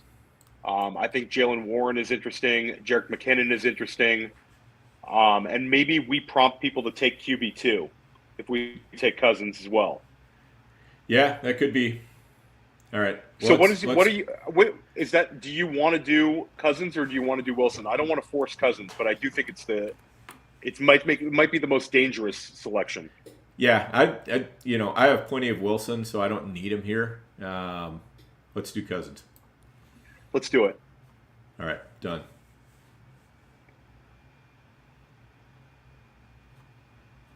All right, Bills defense goes immediately.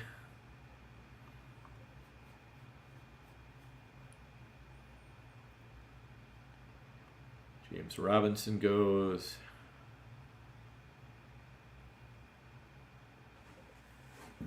And we're back to the Assassins.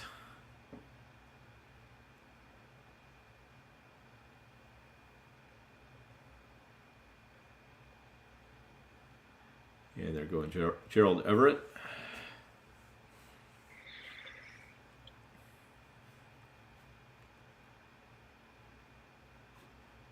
Jacoby Myers is a nice value right there.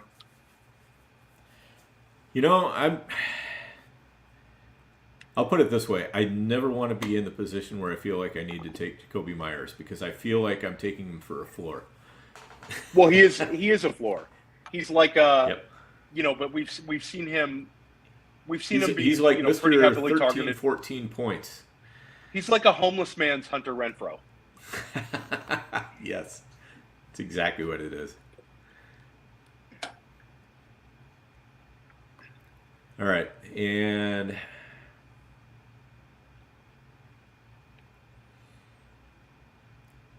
let's see. So KJ Osborne should be prioritized if he's there. Amir Abdullah, I like Jalen Warren as a cuff. I mean, he's a handcuff too, Najee, but I think he's got some upside. Yep. McKinnon is a little bit boring, but I put him in there. Yeah, I agree. See, I don't think McKinnon is exactly boring. I mean, I think McKinnon's one of those guys who can explode any given week. Should I just boring in a sense that he's an older back in a kind of a committee, right? But you're getting a piece of a very good offense in a very cheap way. I'll also say that the double tap of Mike Davis and Kenyon Drake for our build is interesting. Mm-hmm. If we're betting against J.K. Dobbins, Gus is out for a month at least. One of those two guys, like last night we took Kenyon Drake, but there's a chance that one of those two guys, it looks, like a big part of the offense. I kind of come back to Devonta Freeman, how he looked like he was complete dust, and then he was usable because he was in Baltimore next to Lamar Jackson. Like one of those two guys can do it. Yeah. Yep. All right. Allgaier goes.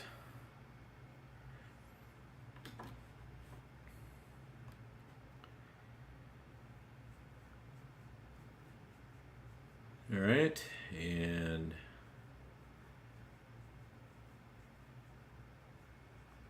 Kicker Lives Matters is on quite the running back run here. Well, he started out with the, two straight wide receivers, and then it's become pretty green. Yep. Yeah, I like a couple of his picks, but once you've gone the Brian Robinson, J.D. McKissick, I don't see the need for Allgaier.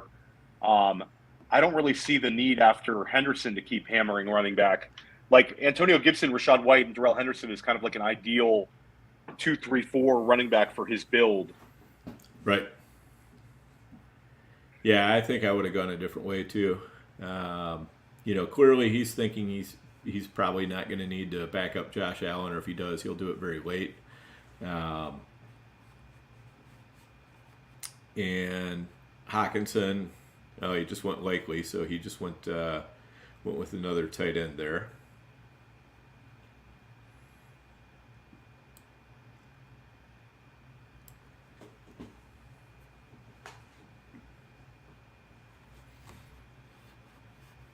All right, so we just wait and we see what comes back our way. 6 picks away in the other draft. Jeff Wilson might come back to you. Might. If he does, then I think that's definitely a good smash right there. Agreed. If he doesn't, who in our queue would be your ideal pick?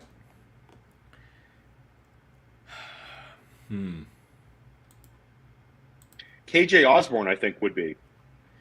Yeah, I think he's definitely a very intriguing pick there. Abdullah Especially is also if interesting.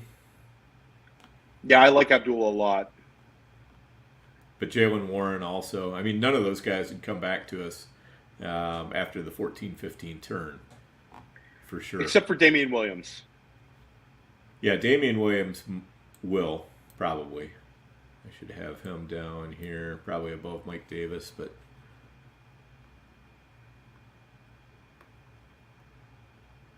Williams has been kind of shooting up the draft boards of late, ever since the Roto World blurb came out that he looked like the starting running back in Atlanta. Okay, Osborne just went. So this makes it a little bit easier for us.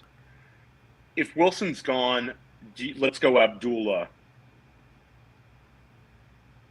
Yeah. Would you be okay with that? Interestingly enough, Team 9 has come off of the auto picks. His last 2 picks have not been auto drafted picks. So I think whatever else he was doing is over.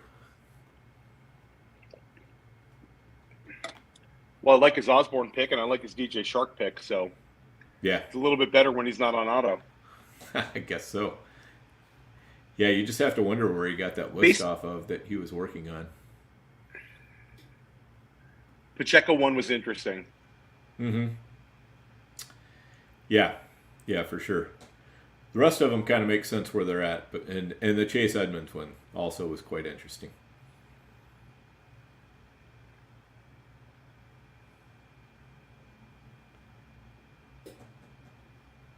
You watch, Brad is going to probably grab Jeff Wilson here.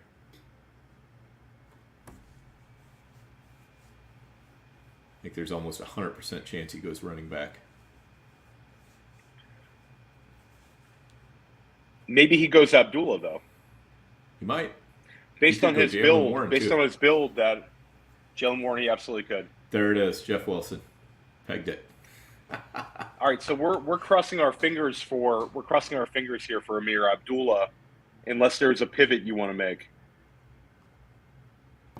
Yeah, I mean, Abdullah is definitely going to give us more early production.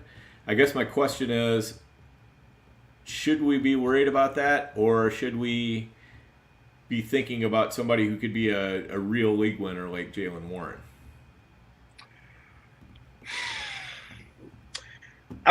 One of them could come back around in the 15th as well. So why don't we game theory who would be more likely to come back around? Oh, and there goes Damian Williams. Yeah. I think Jalen Warren has had more steam. I think we could get something kind of similar to Abdullah with Rex Burkhead. So then let's go with Jalen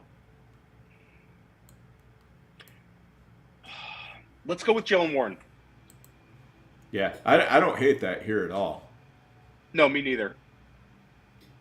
All right, so we're going Warren. And then I'm on the clock here. I just took Rachaad White, I'm at the the 1101, I just took Rashad White, and I'm Rondell Moore, Josh Palmer, Nico Collins, or Cole Kmet. I think Rondell Moore is a smash here. Yeah. And I know you Cole love Kmet would be Rondale, so. Cole Kmet would be my tight end too, also, which is really unnecessary. It's not a 20-man league.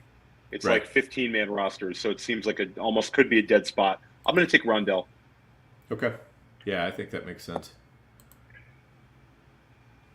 I do like me some Rondell Moore.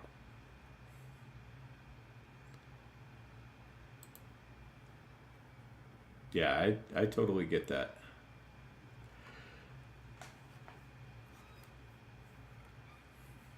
All right, Hamler goes.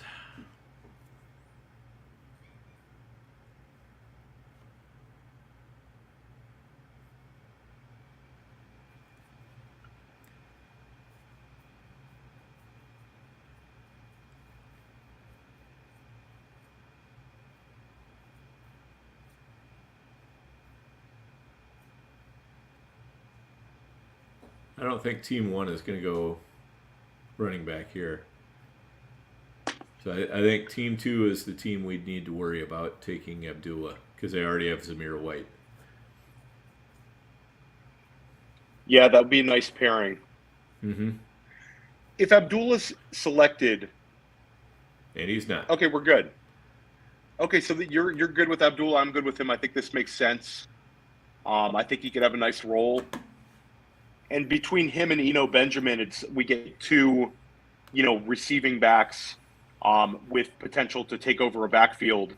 And then Jalen Warren is like a true cuff. So I think we've kind of covered up at running back. It was a very scary times when you saw like the 9-10 turn where it was just getting all like just snapped up. But I think your Michael Carter call was the correct one. And then we were able to keep following it up. I think it's gone pretty well. Yeah, I think we've got running back kind of nailed down pretty well here. I'm sure we'll take at least one more the rest of the way, but we can go back and now look at wide I'm loading up receiver a couple of sure. Yeah, I'm loading up Marvin Jones. I put in the queue. Yep. I know neither one of us was a big fan, but I put Christian Watson in the queue just because I think he's got a potential outcome this year where he's usable. I think it's a small one, but if it hits, then it really hits because he's a tall wide receiver with speed, and we already see Allen Lazard banged up. But I love Marvin Jones if he's available to us next round. Yep. I like Jalen Tolbert over Christian Watson personally. Agreed on that. I definitely would take Tolbert over him. Okay. But Tolbert might be gone. Yeah, he might be.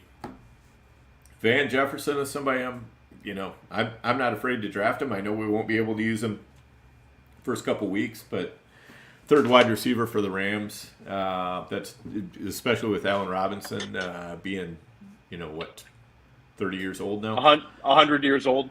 Yeah. I don't mind that at all. Yeah, I'm with that. I don't mind that.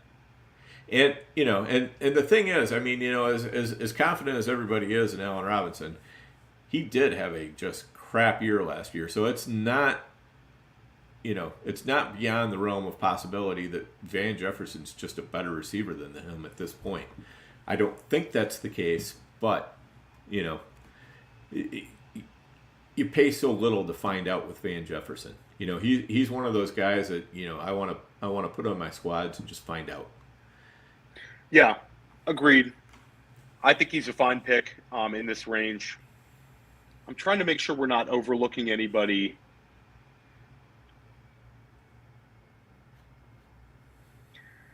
I mean, wide receiver just gets so dry.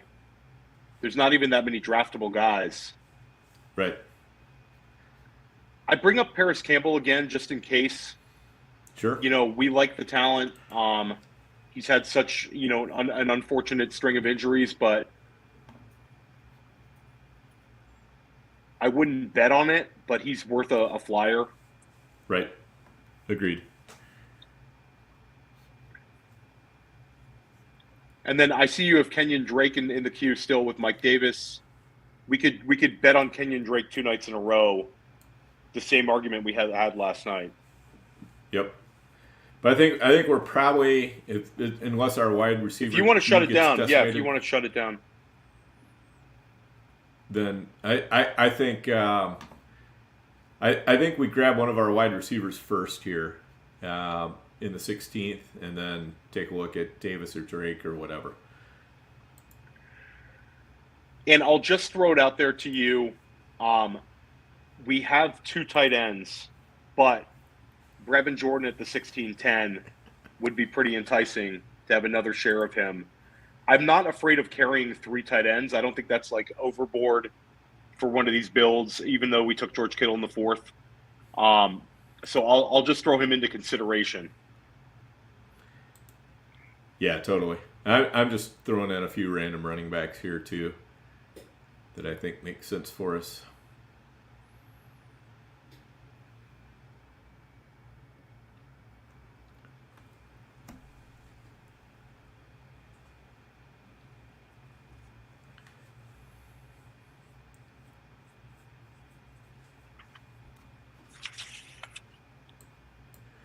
All right, so, and Burkhead just went. That was one of the random running backs I threw in there. Well, we're not going to get upset about losing Rex Burkhead. No, not at all.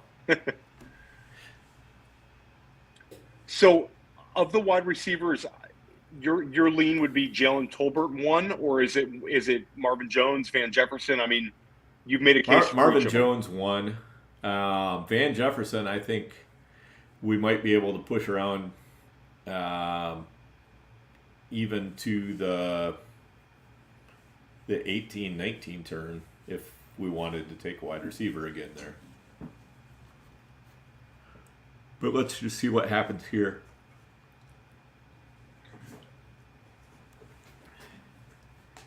All right, so this board so that our viewers can see it. So we've had 3 kickers go off. So far, only 1 defense has gone off. Starting to see some more, a couple more quarterbacks went for second quarterbacks. Tua to the Dak owner and Trevor Lawrence to the Russ Wilson owner.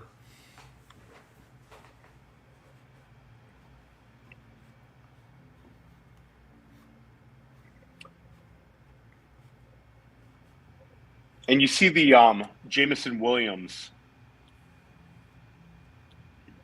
It's tough to carry him when you haven't really built up your wide receivers. Right. He's got the Gage Julio combo, which is not bad. Yeah, he's got London and Lockett, so he's got startable guys. He's got startable guys, but I don't know. It's still tough because I think Gage has some question marks. Yeah. Yeah, very, very, very thin, very quick, and it gets thinner quicker when one of your guys is pretty much guaranteed to miss the first 6 weeks. All right, Jalen Tolbert just went, so that scratched that one. So we're looking at Marvin Jones if he's there. Yep. So somehow I have a feeling that the fantasy assassins at number 6 are just gonna take our guy because that's what they've done pretty much every odd number or every even numbered round. Jeff Wilson we wanted, Raheem Mostert we wanted, Treylon Burks we wanted, Devonta Smith I definitely wouldn't have minded, though we had different things to do there. Elijah Moore. Yeah. He definitely likes the same guys we like. He took Pitts, so yeah. No Christmas cards for Brad Cruz. Sorry. Nope, none.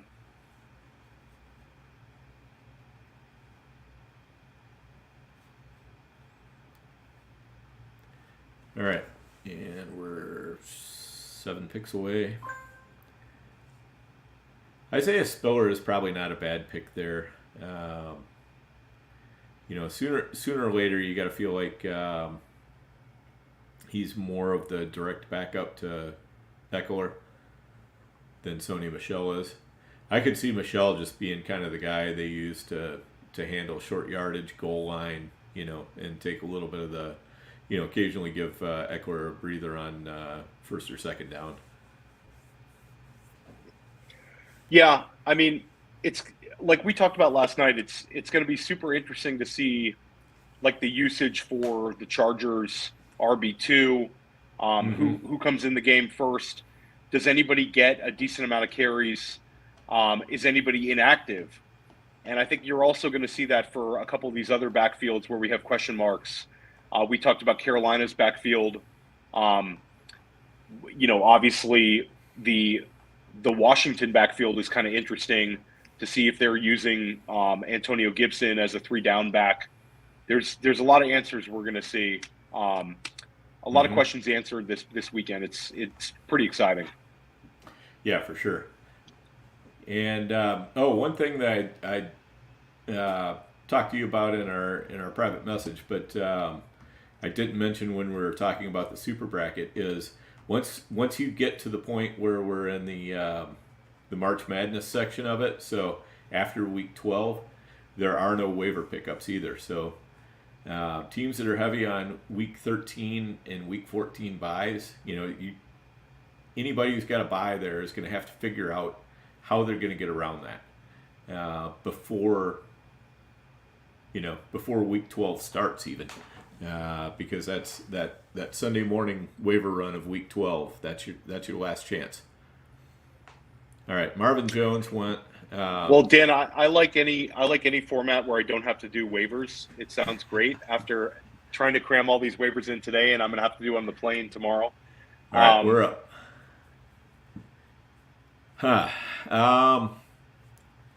So I liked your idea of a Van Jefferson. If you wanted to do that. I think this might be the spot for it. So let's go Van and get another wide receiver, and we can afford to kind of have him on our bench because of our strong wide receivers. So I think go for it. Okay, done.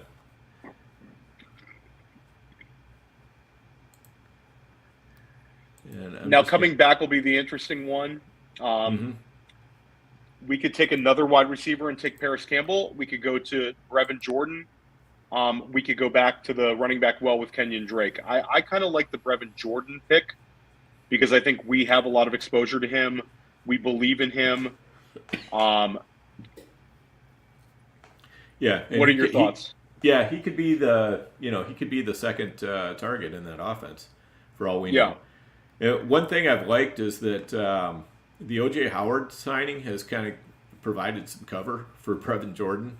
I've noticed since Howard signed in Houston, Brevin Jordan has been slipping back down draft boards again. So I think there's a lot of people who don't necessarily believe in him. They were just kind of following the buzz. And whereas I'm just really not that concerned about O.J. Howard taking looks away from Brevin.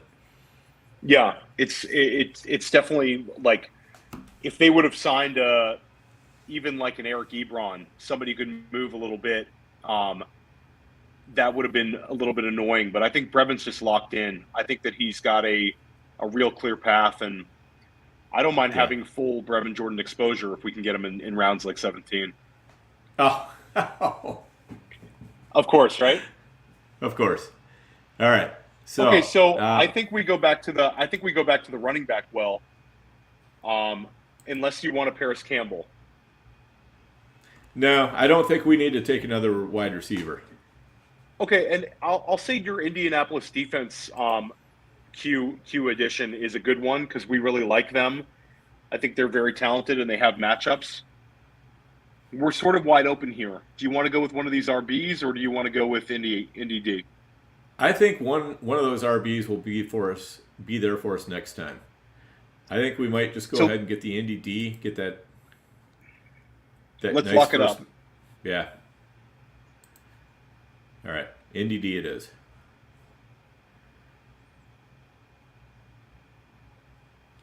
And then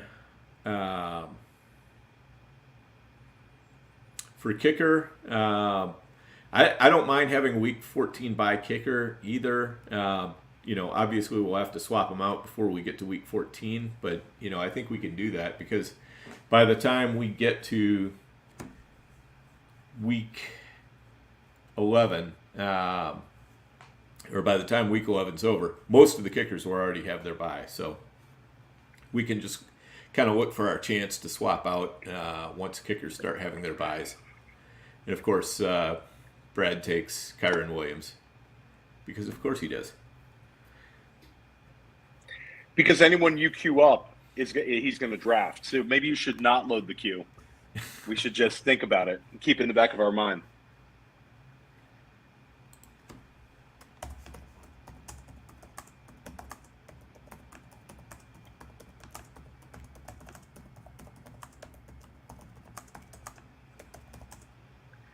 Sending Brad a message here, Dan? Yes, I am.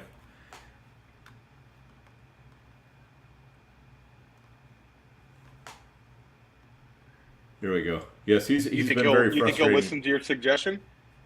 What's that? Do you think he's going to listen to your suggestion and maybe stop taking our guys? Absolutely not.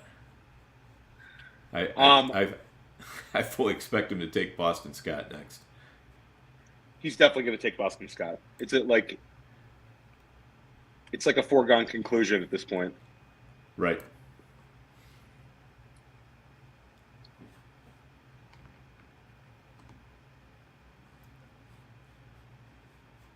No, I figured he might take Kyron. I just didn't think it would be quite that quick.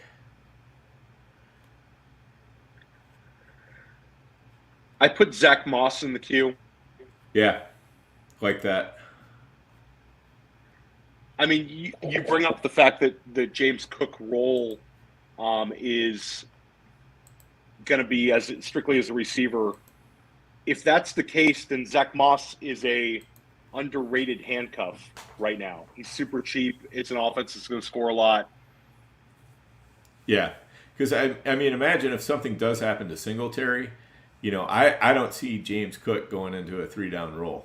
I see Zach Moss doing a lot of the banging and Cook, kind of working as the receiver still.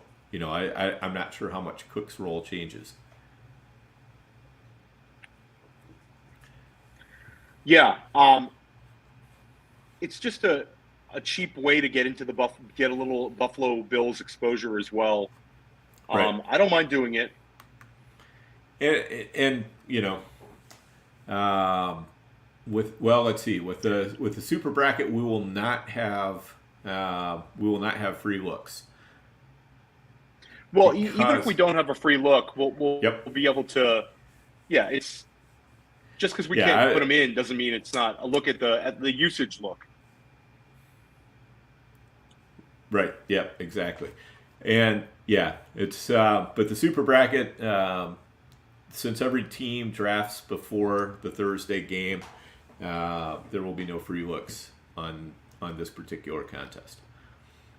I added Samaje Perine in, a similar argument for Zach Moss, where he could be the handcuff in Cincinnati. Again, I think we'll know the usage. We'll see, they obviously treated Perine as a more valuable guy in the preseason. We'll kind of see after week 1 if that's the case with him and Evans. But I threw him in there. Boston Scott, I think, would be a smash, though, if he's there.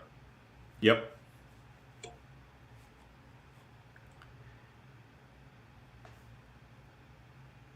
right. Yeah, people are starting to wake up to the New Orleans defense a little bit. They just went. For a while, you could take them just anytime. Brad just wants to know who we want this round, and he'll consider passing on him. So, very kind of you, Brad. Yes, very kind. And I'm OTC for my final pick in the home league. Wan'Dale Robinson, Alec Pierce, Deonta Foreman to cuff, or Jalen Warren. Kind of liking Jalen Warren. I'm not going to draft a defense. I'll drop somebody and pick up a defense right before Sunday. Yeah, Jalen Warren makes a lot of sense. Yeah, I'm taking Jalen Warren. All right, so that was a very fast home draft. Yeah, no doubt. All right, so we're just holding our breath here for Boston Scott, and I think that if Scott is gone, I think we should take Zach Moss. Yep. I told him we were taking Tim Patrick, so. Yep. He took the Denver. We'll take Marlon Mack, Brad. We're taking Marlon Mack. Marlon Mack. All right, we're up. Boston Scott. Slam it. That's an easy one. Done.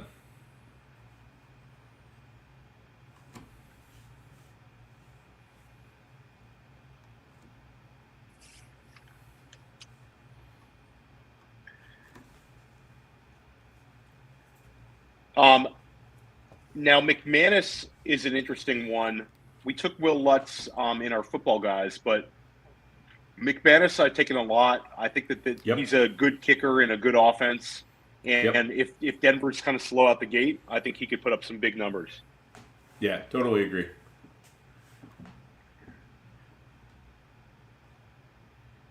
What would you want to do with our final pick? Is our final pick another running back, or are we pivoting to anything? Honestly, I'd fine if our final kick is place kicker. So then, do you want to go back to the running back well here with Zach Moss? If you want to push place kicker to the 20th. Yeah, so let's do Zach Moss if he's there. Yep. If Zach Moss is taken, do you want to go with Samaje Perine and have just a traditional handcuff type guy on the bench? Or is there another guy you'd want to take?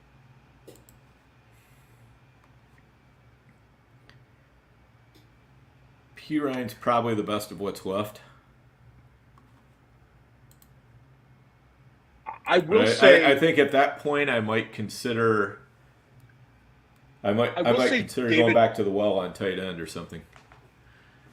Well, then if we're going to go back to the well on tight end, I think that the move is to take Trey McBride because of the Zach Ertz situation. We might end up with an Arizona starting tight end. Correct.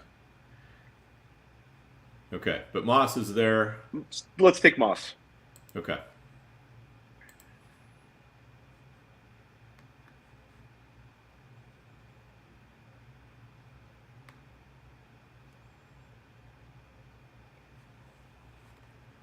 All right, and then you cleared out the queue of. I'm going to put Blankenship in there for kicker. Justin Hopkins, Nick Folk, I like. Prater. Justin Hopkins, probably.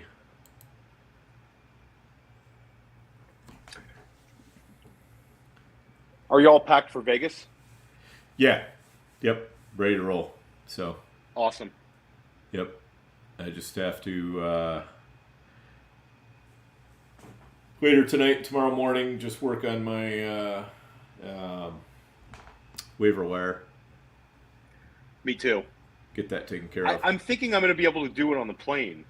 Yeah, I'll probably do a good bit of mine on the plane too, but we'll see. You always roll the dice that you're going to have horrible Wi-Fi on a plane. Yep. Once in a while, it can be really choppy. Well, what I'm actually probably going to do is I'm probably going to do my auction prep on the plane because whether I have Wi-Fi or not isn't going to really matter as much for that because that's just a matter of me just trying out different builds to see who I can mash in, what prices and what seems to be working best for me. Because I need to be returning the favor to Mr. Brad Cruz when we get into the auction room on Friday morning. No doubt about that. So.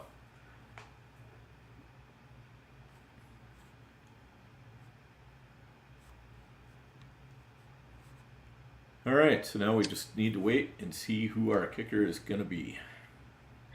Yeah, and you have a lot of these people are going to use a lot of clock trying to get some interesting last round selection. Yep. I like the David Bell pick. I was bringing him up just kind of as like he could get a lot of targets week one. Yep. Yeah, I think he's an interesting player there for sure. I have a ton of him in Dynasty. I'm really hoping that he takes a step forward. I think he could be the highest drafted Cleveland wide receiver next year. Yeah, I would agree with that.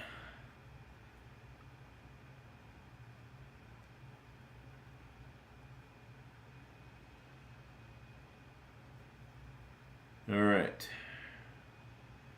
And so we're going to get a kicker here from Team 12.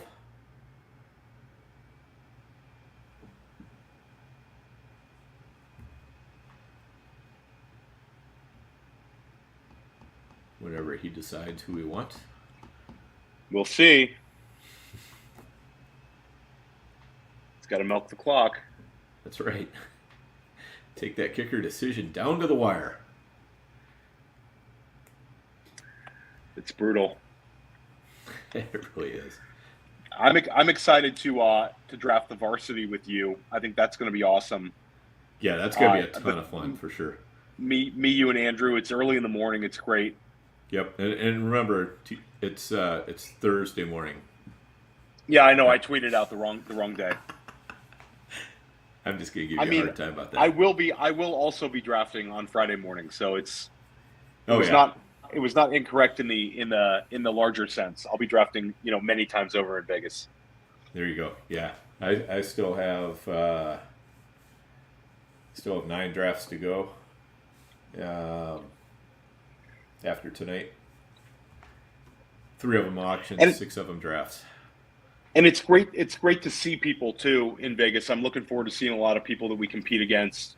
Yep, I'm looking forward to seeing you and Andrew in person, Billy Muzio in person, a couple guys like that. Cody Carpentier and Matt Kelly are going to be there from Player Profiler. There's just a lot of people to see. It's awesome. It's just an awesome experience in Vegas. Yep, should be. Cody's going to be a little bit easier to recognize since his injury. Yeah, it sucks, but it does.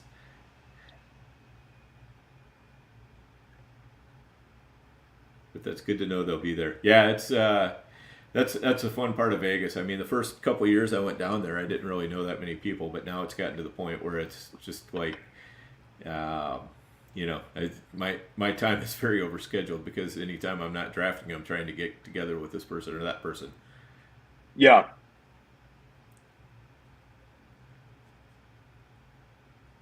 All right, so Prater went. So we got Lutz, Blankenship, and Folk.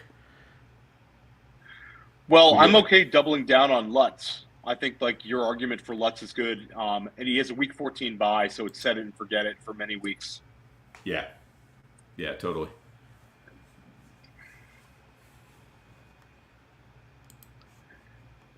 Sorry. If Superflow could pick.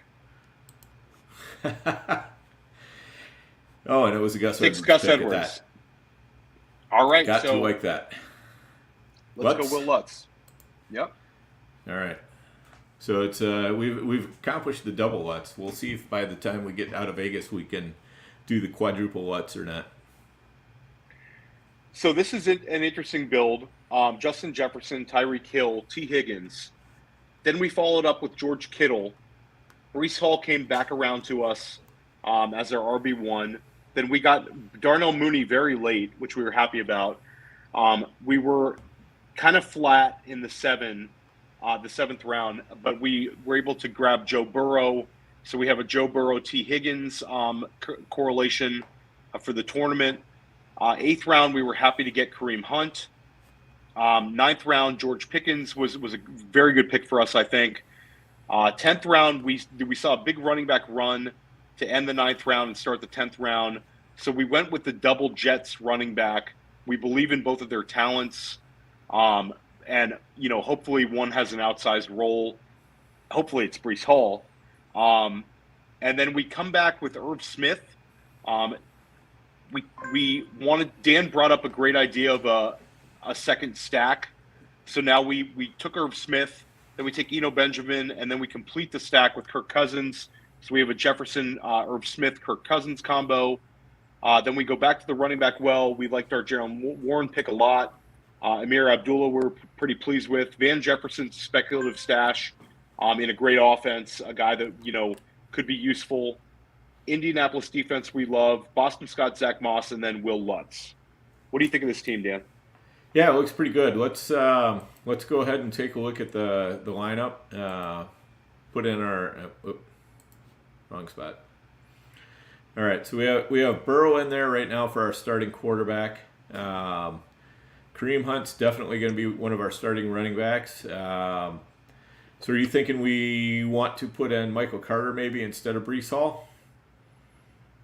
Just because it's Baltimore and it's his opening game and it's the Ravens, I think that the game flow might be more Michael Carter. Right. Agree with that. Then we've got Tyreek Hill, Justin Jefferson for wide receivers.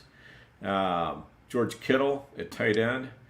Then we have Higgins and Mooney as our flexes. And looking at our other potential flexes, I mean, I like Pickens, but I don't mind giving him a week to kind of figure himself out. So I think our starting lineup looks real good right now with that. And then we got Wentz in the Colts defense. So I think I like think it. that's what we want. I think that things kind of did not roll our way. I think we got sniped a lot, and I think we were able to still build a pretty strong team. So I'm pretty pleased with the way this one goes. What pick do we have in the next Super Bracket? Next Super Bracket, we've got the 10 pick. So we'll have a very different looking team as well, which I like. Yeah, I'm very happy about that. Yeah, access to a whole different set of players that we couldn't really access. And I've been noticing a lot in FFPC. Kind of going around that 9-10 turn, a lot of running backs tend to disappear. And so when you're caught on the front end, if you don't get them early in 9, if you don't reach, you may not get who you want. So us being late in the round, I think is going to help us out in that particular. Agreed. So if we end up doing any sort of a zero-ish running back build or hero running back, something like that, we'll be seeing pretty good. Yep, and we've got our varsity and we've got our main event, so we're splitting two big ones together in Vegas, and that's going to be awesome. So yeah, I'm stoked, man. Yep, absolutely. All right, well, Theo, let's get the viewers out of here. Another draft down. This one looks good, and we'll see you out there in Vegas tomorrow. So let me know when you land, and what time are you landing? I think I get in at 2:00 Vegas time. I think I get in pretty early. Hoping that there's no delays at JFK Airport tomorrow, which there sometimes are, but I'm flying direct, so should be there pretty early. And then I may or may not be drafting a team. I might add a main event or a prime time tomorrow night just to kind of get my heels wet, but I'm going to try to see you guys at the auction. Okay, sounds good. We'll definitely catch you there. I'll be in Vegas about 12:30 or so. So. Awesome, Dan. Yeah, I'll hopefully beat you there as long as there's no delays. Safe travels out of Minnesota as well. No delays. Knock on wood, No delays. Absolutely. You too, Theo. All right. All right. Let's see.